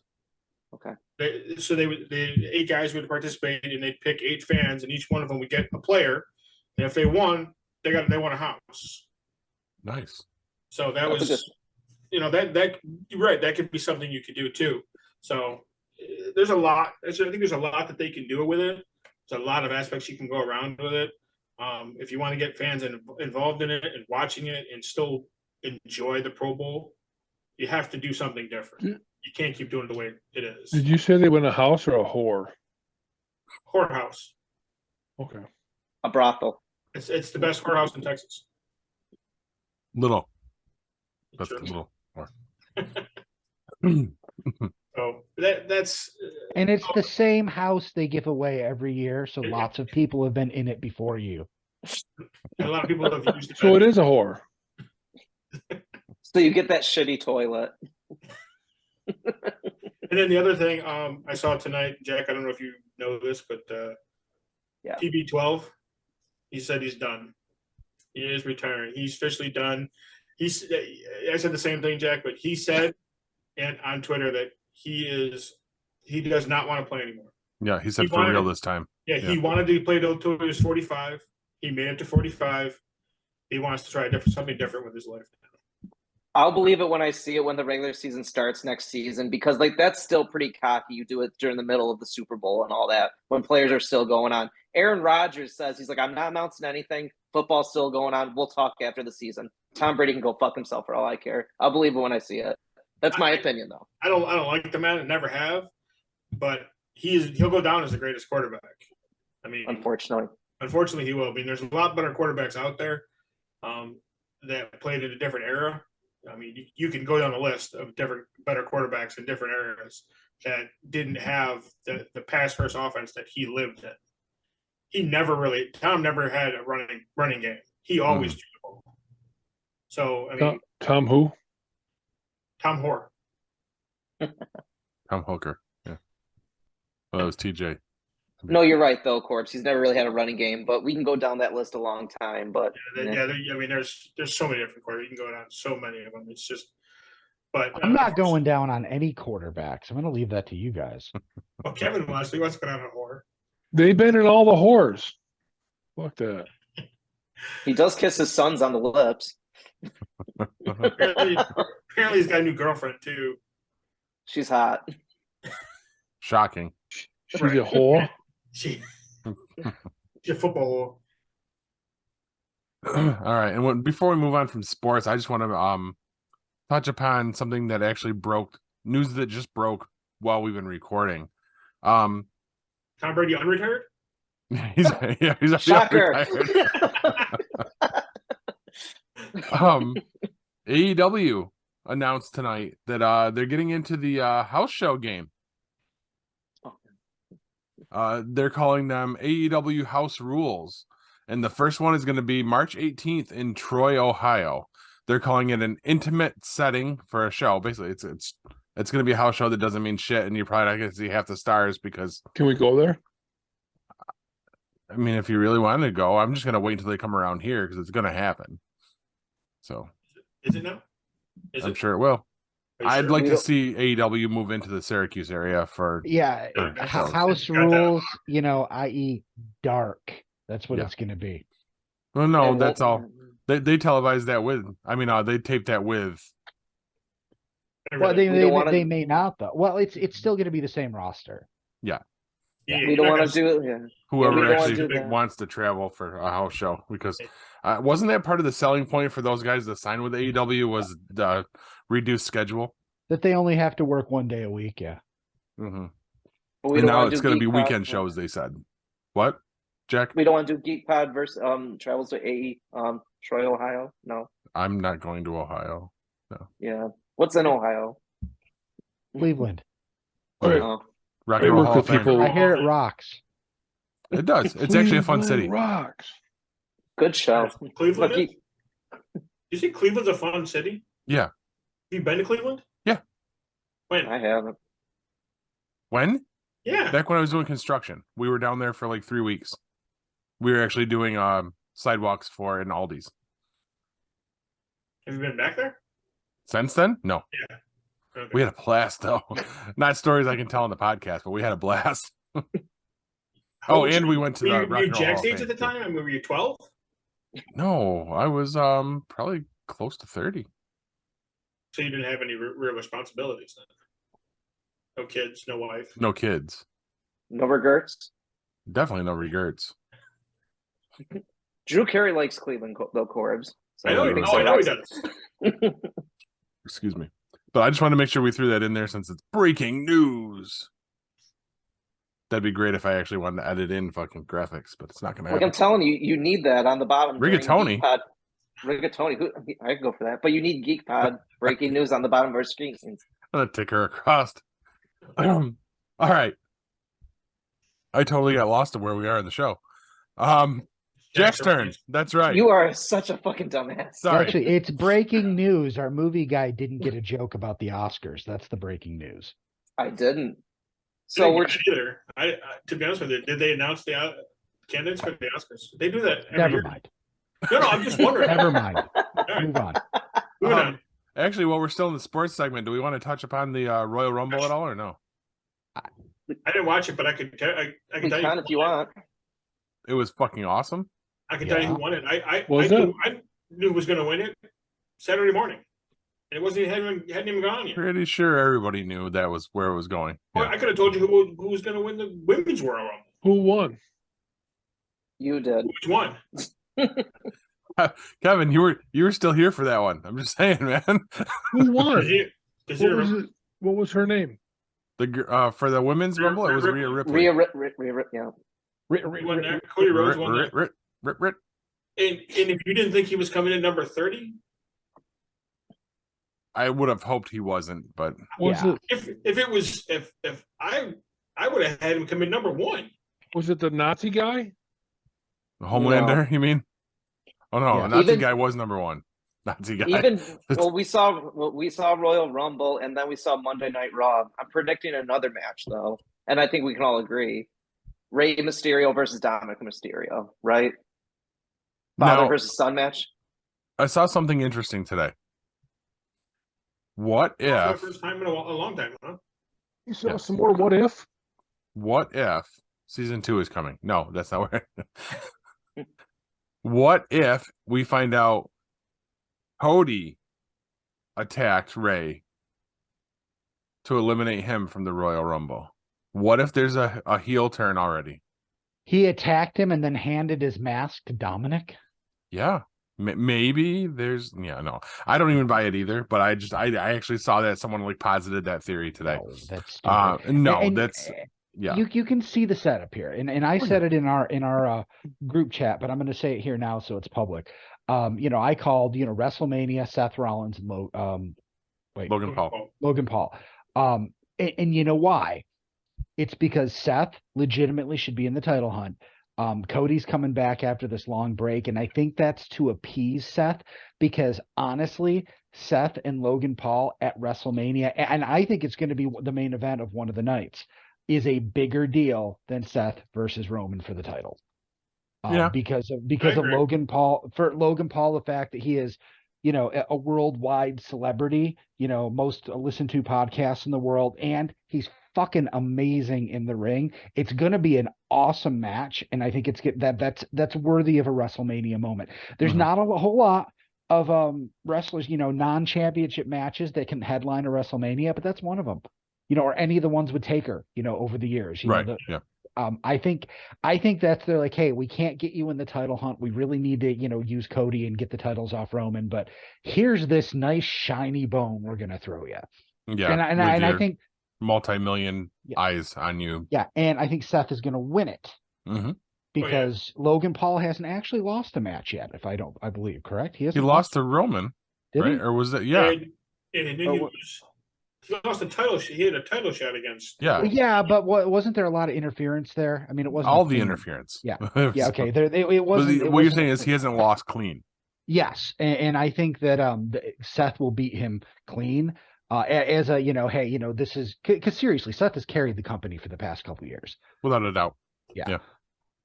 So I'm gonna ask. So since we're talking about it, I did see one thing, the Logan Paul Ricochet. Yes. That was cool. That was pretty awesome. Yeah, I missed that spot. You missed it. I had to go pick up my kid. Why'd you have to pick her up? Because I pushed her down. Oh. She was at a birthday party until 9:00. Okay. And so I had to just bounce, leave the guy sitting at the house, and go get my kid. I saw the story there, though, is you left your other kid with us. As I'm walking out the door, I was like, hey, you guys want to keep an eye on her? I'll be back. and so I'm not such a scumbag. Literally, I had to go pick my kid up 2 minutes away from my house. So did you walk? Oh, and you missed? No. At one point, your daughter left the room, and Kevin and I are both like, where did she go? Oh shit, we lost the kid. We lost the kid in the house. And most likely this was probably Kevin. Yeah. Paul comes back, he's like, where's my daughter? Kev's like, huh? Who? I was worried about it for all of about, 30 seconds. So you got to get up and go get pretzels? Here a second ago, I swear to God. She wasn't paying attention to any of us anyway. She was the other one that just had her device in her hand. But all right, let's move it on. What do you guys think? She's my spirit animal. Oh my God, yes, you two are something together, and not in a weird way. I like Kevin and Jack's sister. Good luck with that. Oh, I like Jack's sister. I haven't even met her yet. I just hope she looks like Jack. Hubba hubba. All the mustache rides and beer rides you were on. Oh shit. Can we please move on? Right.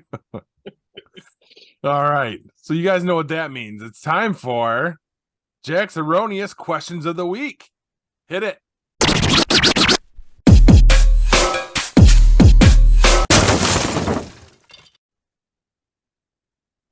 All right, ready for some 1, 2, 3, 4 questions. Four. So what we're gonna do this week, we're gonna play a little category game. I'm gonna pick one of you, and you pick a number between 1 and 4, and that is your trivia question. Okay. So, Corbs, 1 through 4. What is your number? What number are you picking? Oh, you want 1. In what country are spiders a street food?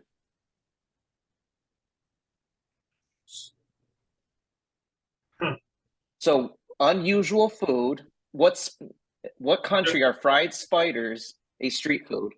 What's up? I want to say someplace like Thailand or something like that, or Singapore. You get 2 guesses, so pick 2. Try twice. I'm gonna say. In other words, you got it wrong. Maybe. I want to say like Thailand. And then Thailand is not correct. No, that's Little Boys.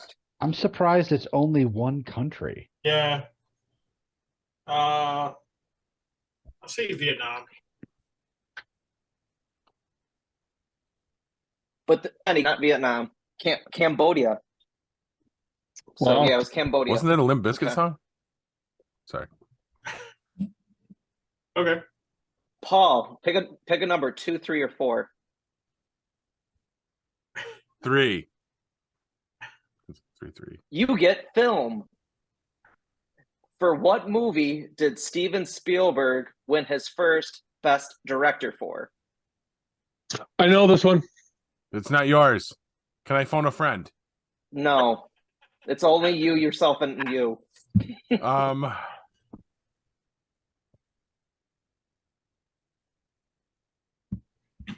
Spielberg. It was probably a serious affair. I don't know. Yeah, no, I know. I'm working it out. It's funny you picked the film one out of everybody here. E.T. the Extraterrestrial. No. And I have a second one. Schindler's Yep. List. Good job. I wasn't even sure that was really Spielberg. Okay. Kev, Was that the what- answer? Was that the right answer? Schindler's List is the correct answer. All right, Kev, pick 2 or 4. Well, 4, duh. Which country produces the most amount of coffee in the world? Really? Country. So, Colombia? No. Oh, see, I would have got it wrong. Not Brazil. Not Venezuela. It's a South American country. I don't know. Peru. I don't know. I like playing trivia with you because you always get it right before you always second guess yourself. It is Brazil. Really? Yeah. I would have thought Huh. Colombia too. I knew it was a South American. Well, I got to get half a point because I knew it was a South American country. No. And you No spelled half it point. and you pronounced it wrong anyway, Kevin. Isn't it called Fifi? Called Fifi. Called Fifi. Hugh, you get my favorite question. Children, I can't talk. Children's toys is the category. What childhood board game was invented in a hospital polio wing? Fuck you, Jack. Wow. So I don't know if that's a game. Children's board game. If it was invented, okay. The first thing that comes to mind is Operation, but I don't think they would have had the technology to create that in a hospital. So, Monopoly. I think I know it. Can I? No, not please? Monopoly. Can I No, try? no. Well, one more guess. Candyland. Really? It is Candyland. That's what I was gonna say. That's what I was gonna Oh say too. shit! I What was were you gonna- guys gonna? What were you gonna guess? I was going Twister.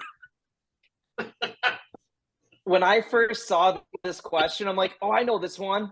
It's Sorry. Wah, wah, wah. Wow, that's a bitch answer right there. Oh. I really thought mine was gonna be the worst possible thing to say. I was thinking Candyland or Shoots and Ladders. Well, I liked Operation over Sorry. Twister was good too. But good job, Hugh. Good job, Paul. Corbs Yeah. and Kev. No, not good. Back to you, Paul. I knew it was South America.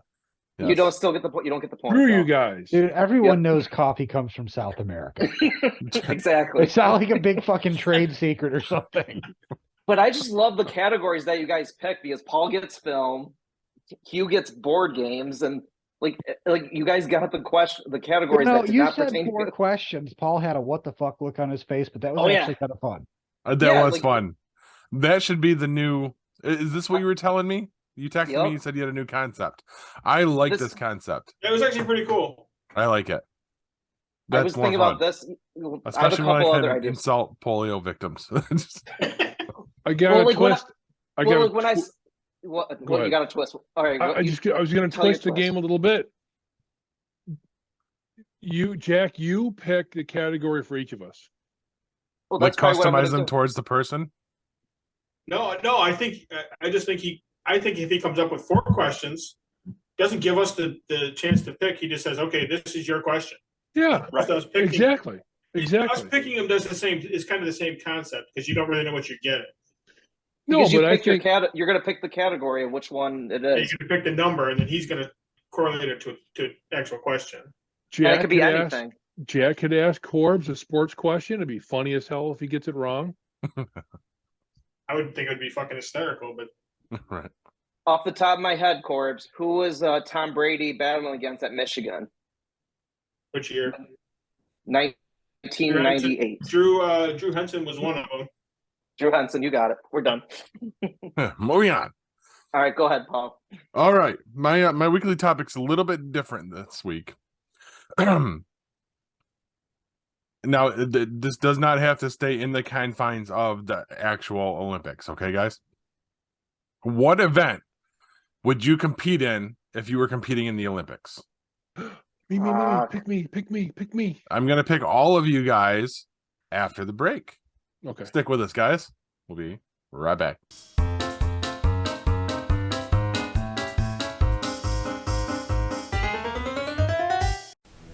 Looking for the hottest new comic on the shelf or a key back issue to complete your run? How about that rare statue or action figure that you've scoured the internet looking for? Come to Collectibles Galore, located in North Syracuse with ample off-street parking. Collectibles Galore has a huge selection of comics, toys, and rare pop culture items you won't find anywhere else. Comics Galore is always buying comics and toys and will give you the fairest price for your collection. New customers get 15% off their first purchase in store. Collectibles Galore for all of your pop culture needs. Stop in and see for yourself why Collectibles Galore is the king of comics.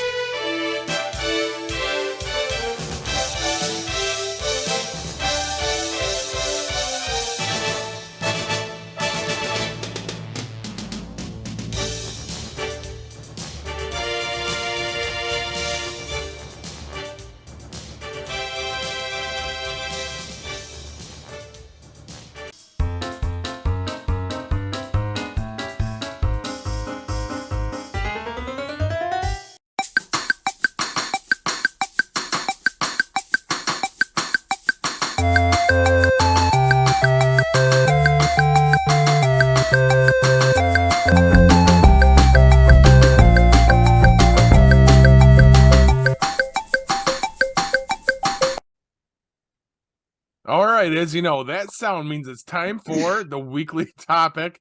We're going to get to this quick because Kevin's fucking losing it. What event would you compete in if you were in the Olympics? Me, Kevin, go. Pick me. Hooker chunking. Oh my god. How exactly does one chunk a hooker? You Is pick this him for up like easy a ball. disposal? You pick him up like a bowling ball, and you fucking heave him. You mean chucking? You know what? Like even the pumpkin chunking. Chunkin', they call it that. Exactly. Yeah, and it's the- Exactly. Oh, Oh god, that's fucking that great. hurt. That's Hold it in. funny. I mean, he was like dying over here. I was having a good time with that in my head. But you know, for safety, would you need to have like a condom on every finger, or just a whole Probably glove? oven He's like, mitts. nah. Just have Oh. a wet one handy. You're fine. Or some lube. Wait Well, a minute. would you use lube or wax? Whatever you want, bro. Do you want him to slip off, or do you want him to hold a little longer? Fucking great. Oh, good point. Yeah. What did I You do? gotta put some powder on that. Well, there's the technique: powder. wet or dry. Mm. Yeah, but you know, that would be unfair because some hookers are going to be more aerodynamic than others. This is true. Listen, Well, that's Listen. why you have different weight classes. You get the hooker you can Oh afford. yeah, you get a bunch of women together and put them in weight class and see what happens to you, Jack. You have the featherweights, the middleweights, the Like- super heavyweights. Like that's gonna matter when you tell them what you're gonna do with them. Hold on, Oh. honey. Stand on your head. I got something for you. Oh, fuck. Who wanted to go next? Nobody. He gone. Just done. Oh, I really do feel like we need to end the segment there. Uh, All right. If nobody else has anything better than that, I think we will move on. You gotta Come move on from on. that.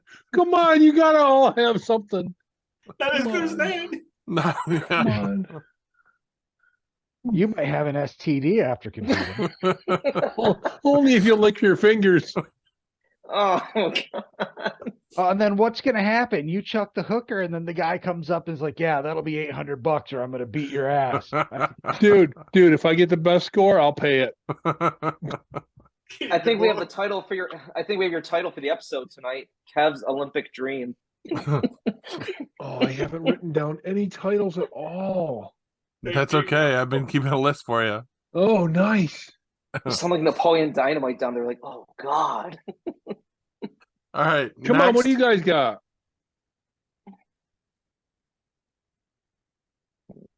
If I competed in an Olympic sport, it would be falling down without breaking a bone, because I'm really good at that, and I've been doing it my entire life.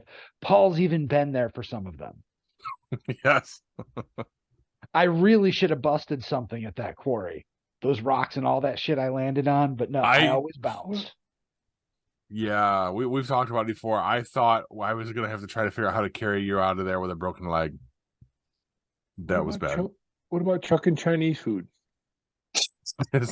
It was Thai food. That was once, and I don't know if I would be good, in a competition. Oh,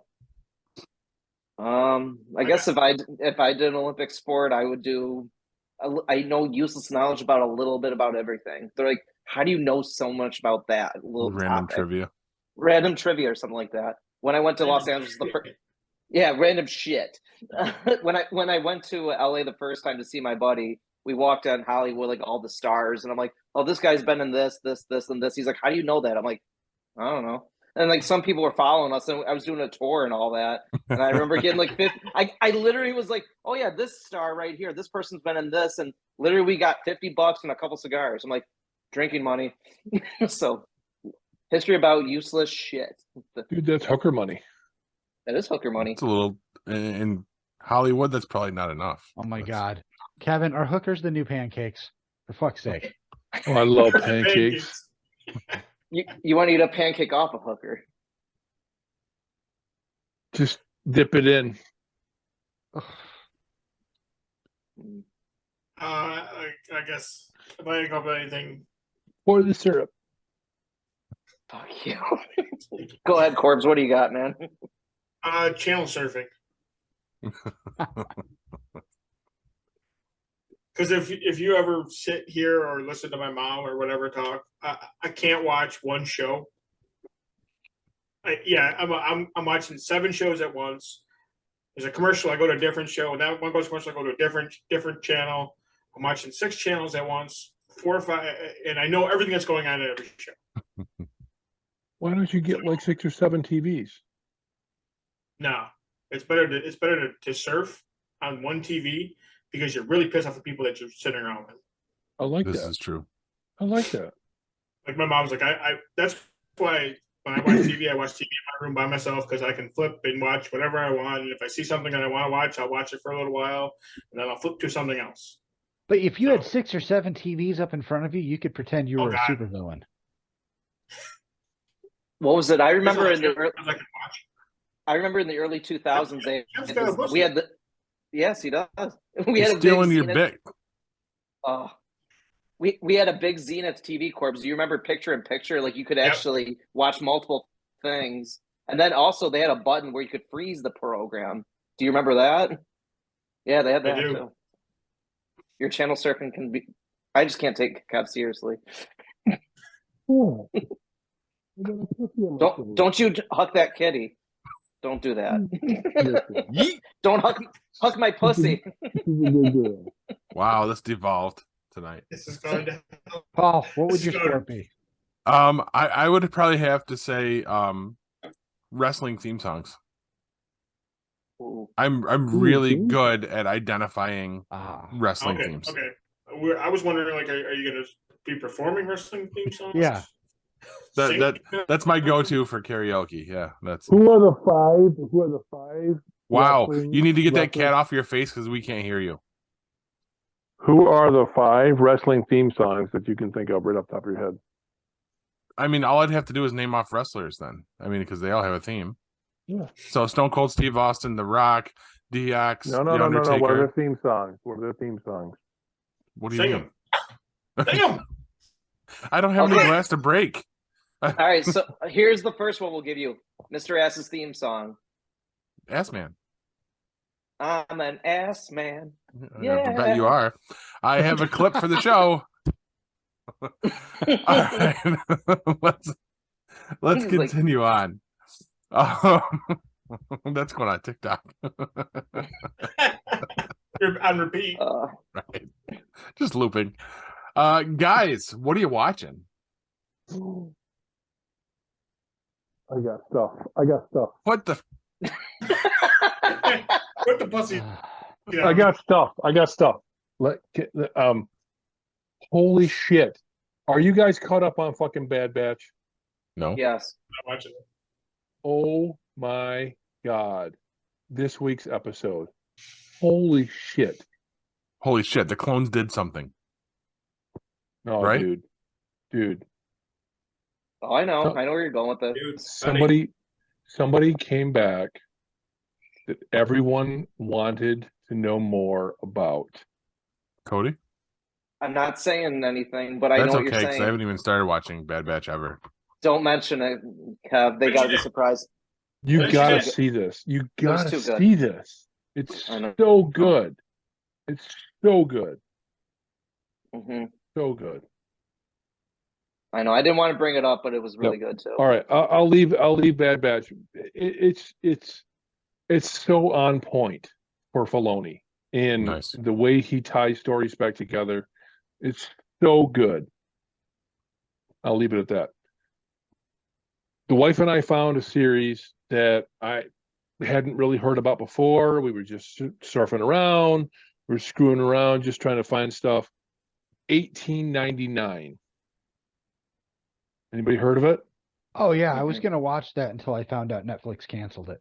Well, of course they did. It's on, everything. Netflix cancels everything because they don't give a shit about nobody. So so literally set in 1899. It's a cruise ship, right, with a bunch of people from just all over, international. Just everybody's from all different places. Everybody has a story, and they find another ship that has completely been ghosted. Like Nice. everybody's gone, and there's mystery. There's, what if? There's, some sci-fi aspect to it, and we're in like episode 3 or 4, something like that, and it's a whole lot of questions. It's a whole lot of what's coming next, and so far we're liking it. It's pretty interesting. Not even a little bit surprised that it's been canceled. But you know what? The way I'm treating these, canceled shows is they were, One-offs. it's a single season it's a short story kind of thing. So Nice. Appropriate for children or no? Or is it horror aspects? for children, I would say there's probably some horror aspects to Okay. it that I think you'd want to maybe watch it first. Okay. Nothing like no zombies, nothing like that. It's just some dream sequences that they might not get Okay. Cool. Like Kev says, though, like we're watching Bad Batch. I don't want to get into that. We all probably are watching Last of Us, of course. I That was assumed really that was going to be coming up. Yes. that was really good. So good. Even my dad texted me. He's like, "That was such a good episode." But what I do want to touch on, I did watch the movie Dog last night.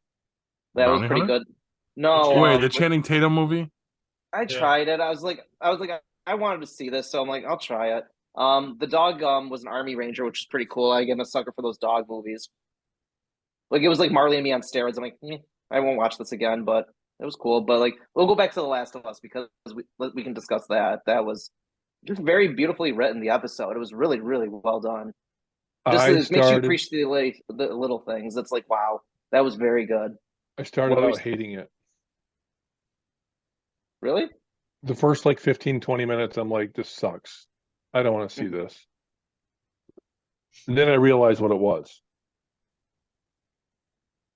That show has very, very quickly become destination television. Yeah.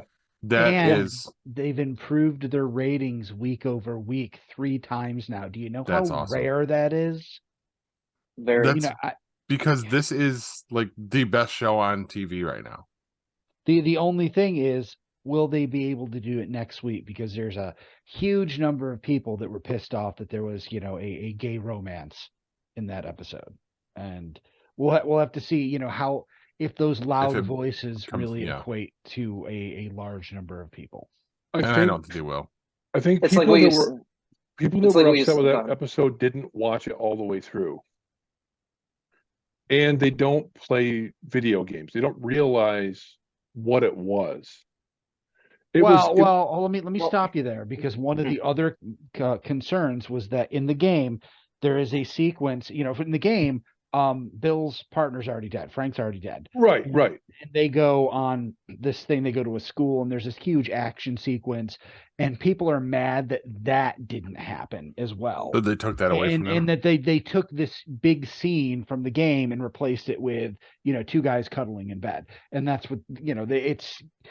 Part of it is not following the game. Part of it is they're bigots. I think what was done was beautiful, and it was an amazing episode. It was a phenomenal episode. I haven't played the game, that part of the game at least, so I can't speak for how big of a mission that is. I thought you had played the game through. I made it to the museum and got my ass handed to me by clickers and could never get out of the museum. Okay. Oh, wow. I just like how the episode was written, because you have Bill that's like an introvert, and then Frank is such an extrovert, and like he's like relying on his ammunition, he's relying on being isolated from the world, and he's doing a damn good job of it. You see, he's getting food on a regular basis, but then Frank is like, we have to talk with Joel and Tess a little bit. We have to have friends. We have to do all these things.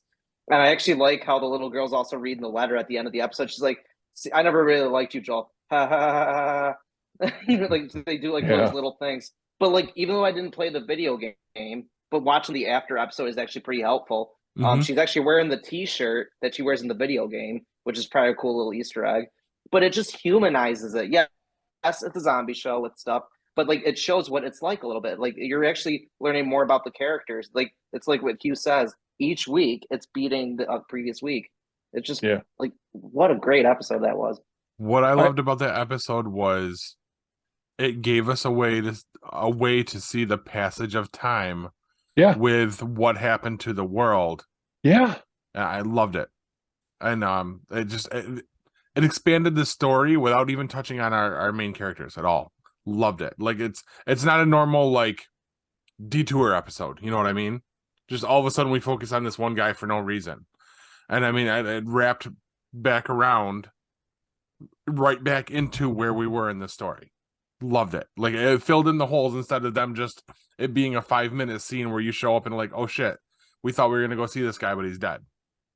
Like we know why, we know where it went, all that, how they met. It was fantastic. It's just really the little things that you're watching, and it's like when they're in the car and all that stuff. She's looking around, she's like going like this. He's like, "Well, you never been in a car?" She's like, "Spaceship." I don't know. It's just like I ate that stuff up. It was really really cool. Did you see it, Corbs? I'm sorry if we spoiled that for you. No, it doesn't matter. You haven't even started the series, right? Because the I whole watched the first episode. To me, to be honest with you, I wasn't like really thrilled with it. The first you're not a episode. horror guy though either, and some of that shit with the fucking infected gets a little intense. That's it. It just for me. It just I don't know. I was like, I watched it. I'm like, Meh. oh, To each their own. Yeah. It's definitely not Sons of Anarchy. No, you have to like the things we like. Like what we like. so It's still the story still gets me. It's it's the most plausible end of the world story I've ever seen. I mean, Even after I sent you the article? Well, yeah, because of course scientists are going to say it's That never guy's a going to lying happen. liar who lies. Yeah. Yeah, I mean, any scientist that's worth their salt is going to say, well, that can't happen because that's never happened. Okay, evidence shows that it's not going to happen because it's never happened. Doesn't mean that it can't happen. It just means that it's the way it is right now. A lot of things never happened before they happened. Exactly. So what I love about the story is that they give a plausible explanation of how it could happen. Now they alter the way the thing works, the fungus, they alter the way it works so that they can advance the storyline, which is fine. I get that. I understand the story and I understand why they did it that way. I also understand that there's no reason why a fungus can't adapt, change because the environment changes and, attach itself to a different host. There's no reason why that can't happen because it's happened before. So I get all that part. But what I really liked about this episode was, and I haven't played the game, it makes me want to play the game. And I think that's a very interesting aspect of what's going on with this story is you have the people that know the story because they played the game and they expect something out of this. You have the people that are just watching it because, hey, it's another cool thing that's on TV. My neighbor's watching it. My friends are watching it, so I'm going to watch it. Then you have the people that are like, well, I want to watch this because I like horror and I like zombies. What's really, really cool about this is that, and I can't wait to see these numbers, is what is this doing to the Last of Us video game sales? I really want to know because I'm that guy that I like video games. I like zombies. I like end of the world stories. He likes hookers. I don't fucking love hookers and booze, man, which we haven't really seen yet. But I'm hoping, but I want to know, I want to play the game now because now I want to go and I want to be Joel and I want to meet Bill in the game and I want to know what I'm going to get for the 3 rolls of aluminum wire that Joel wants. Yeah, can I tell a story from the other day at work? Sure. Yeah, fuck yeah. You know what I'm talking about? No. So we're discussing, and I had mentioned to him the previous week that when I got my PlayStation 4, it was bundled in with The Last of Us. So this past week we were in the office, and when I had mentioned it originally, I had offered to loan him my PlayStation 4, and he was completely against it. No, I don't need a console in my house. I don't want it. This week, he was like, so you've got The Last of Us? Yep. And you're not using your PlayStation 4? Nope. Well, I might want to borrow your PlayStation for a little while as long as you give me the And we never did finish that discussion, to be honest. So that might still be in the works for him. Right. I want to play this game. Just bad. leave it on his desk. I want to play this game so bad. So do I, and I never did because it's me. So, and that one was your fault, Hugh. Why? Because when I got the PS4, that's when you were playing Elder Scrolls Online. So got the system and then had to buy Elder Scrolls so we could play together, that one night. Yeah. But Corbs, with the stuff like this, like what Kev says, he likes the apocalypse, he likes zombies and all that. I could give 2 shit and hookers. I could give 2 shits about the apocalypse and zombies and all that. The survival aspect, the You people should care, evolve, the 'cause it's coming. characters evolving and all that. See where they come from and all that. It was just like, you guys probably know what I'm talking about. Like when they grew strawberries and all that. So he's like, I traded one of your guns for like the strawberries or something like that. I was like, shit. Okay, that's where that gun comes from. But it's just cool how these characters are going to evolve so The much. organic world. Yeah. The organic Like world. That's how everything that's happens organically. I love it. That's it. That's Yep. exactly it. Brilliant. Yep. I don't think I've been this hyped for a show since Mandalorian season 1. It's very well written. It's very well acted. I think if people come to see the show for Pedro Pascal, I don't think they're going to get Pedro Pascal at his best. They're going to get a really good Pedro Pascal. I think they're going to come for Pedro, those people that do, but they're going to stay because it's really, really, really, really good. Oh, yeah, it's so good. And every week, like I said, I mean, because now that Kristen's working out, she goes to bed early, which works out for me on Sunday nights because I get to go watch it when it's on. As you guys know, because at like 10:10, I'm texting you guys going, "Oh my God, this is so good." I got scolded this week, by the way, because I was ahead of Kevin. And I made a comment, and he was like, "Shut your fucking mouth right now." And so I keep going back to Chris, and I'm like, "You're missing out. Like, this is literally the best show on TV." And she refuses to watch it because of the clickers. Because they are fucking a bit terrifying to see. It is. I mean, it's I hate fast zombies. I fucking hate the idea of fast Fuck All those I zombies. can fuckers. say is, maybe I felt the same when I was like 6 years old, but I mean, I'm an adult. She's not a horror person at all. Yeah. Not my problem, because I get to sit I'm comfortably not and a watch sports person, but if Kevin made me sit down and watch Field of Dreams, I wouldn't say, "Oh my God, Kevin Costner terrifies me." Okay, I just fucking deal with it. That cornfield terrifies me. Listen.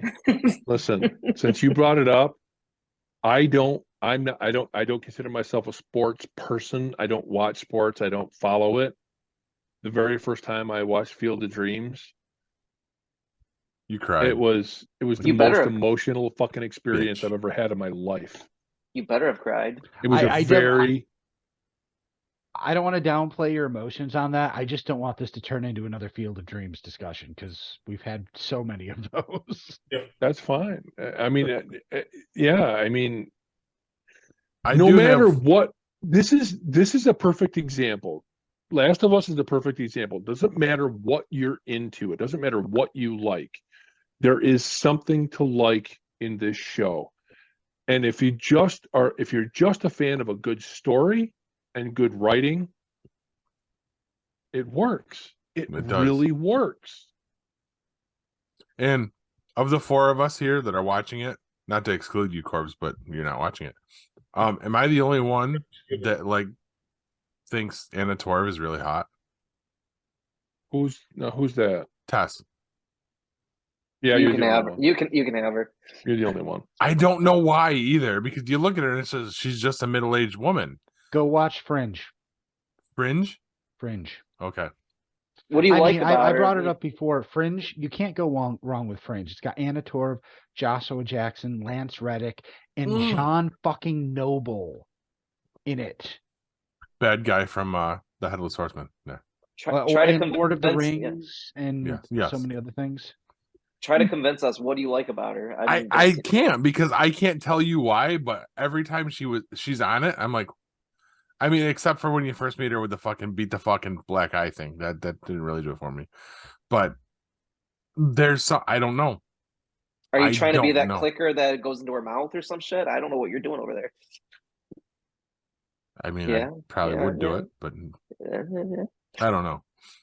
You like her I love can't put my finger on it. But you Probably could because put she got your blown finger up. on Yeah, you put your finger on it when she drops that fucking grenade in your lap. Dude, that entire scene was fucking awesome. Yeah. But wow. Welcome to the Last of Us show. I knew that was going to happen. It's the new Assassin's Creed Ragnarok. Valhalla. Valhalla. Jesus Jesus, Christ, get it you're right. What is wrong with you? I don't know. It's the concussions. It's Such all a right. bitch. Do we have anything else? Yeah, I want to bring something up. I think Yes, that's right, because you texted me. Sorry, go. Yeah. So Not this show was brought- related. Yeah, it's not show related. This is something that was brought to my attention last week, and I kind of did a little research on it. And it hits a little home because one of the guys I worked with, his wife is a teacher, teaches in Baldwinsville School District. I don't know if you guys know. A couple weeks ago, there was a father that killed his daughter and committed suicide. Yeah. In the Beeville School District. A piece of shit is the what I guy think worked you mean. with- Yes. Yes. Yeah. The guy I work with, his wife taught the girl in Beeville. She was in her class. The girl was in her class. So it kind of hit home a little bit. Mhm. For him, and obviously, my son's 15. Paul, you got kids that are in school. Hugh, you got kids that are in school. Jack's still in school. Do you realize Jack is still in school? Which is You why he realize- doesn't understand why Anna Torv is hot. Nobody does. Sorry, Paul, but- Corbs. No, it's fun. Do you realize that in the month of January, there has been 55 mass shootings? It's not just school-related shootings, just in general. 55 mass shootings in the month of January. Yep. That includes yesterday. There was one yesterday. Of the 55, 96 people have been killed. Okay? And of those shootings, there's been 224 people injured in Wow. all 55. Last year, month of January 2021, there was only 40. Now, still more than one a day. Yeah. Okay, and it works out to about only 52 people were killed. Not only, but January In relation, 2021. yes. January 2021 is only 35. So it's a growing trend. It's scary. It's growing. It is completely scary that this is going on in the world. I think it has to do. I mean, I wrote down the actual physical days and how many shootings there were. I think there's 3 days in a month where there were no shootings. Multiple days had multiple shootings every day. With the biggest day was January 1st was the biggest number of mass shootings. There were 7 on January 1st. So you think these guys are getting a jump on their resolution, or? Jesus Christ. I mean, there's a pretty clear and simple solution to this that's staring us in the face that nobody is even talking about. Ban white guys? No, you just do a don't kill anybody for a month TikTok challenge. Fuck. You're welcome. Why do I No. have to solve all the world's problems myself? It's tiring. I made the comment I did because I feel like, and Corbs, we're going to derail your very serious thing here. It's fine. I feel like it's an instance of cultural appropriation because historically, serial killers and mass murderers is a white guy thing.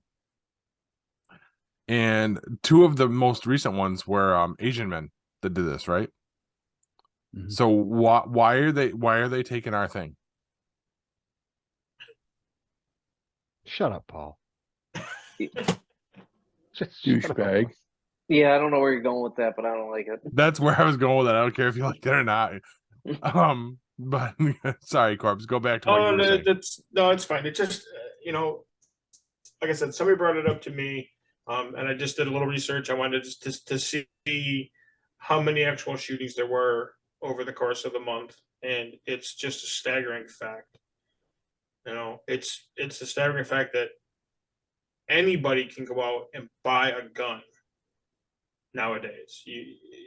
All you have to do is have the proper identification, and it could be even fake identification, and you can buy a gun and do the damage that you do.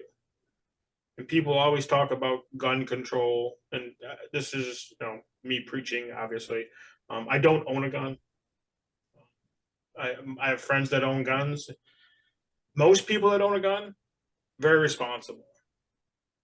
I would say 99% of the American public that owns a firearm knows how to use a firearm and is not using it for malicious activity. So it has to be. It's not just school shootings. It's not work related. It's just people driving to a grocery store and shooting people. In Buffalo, yeah. Premeditated shooting people.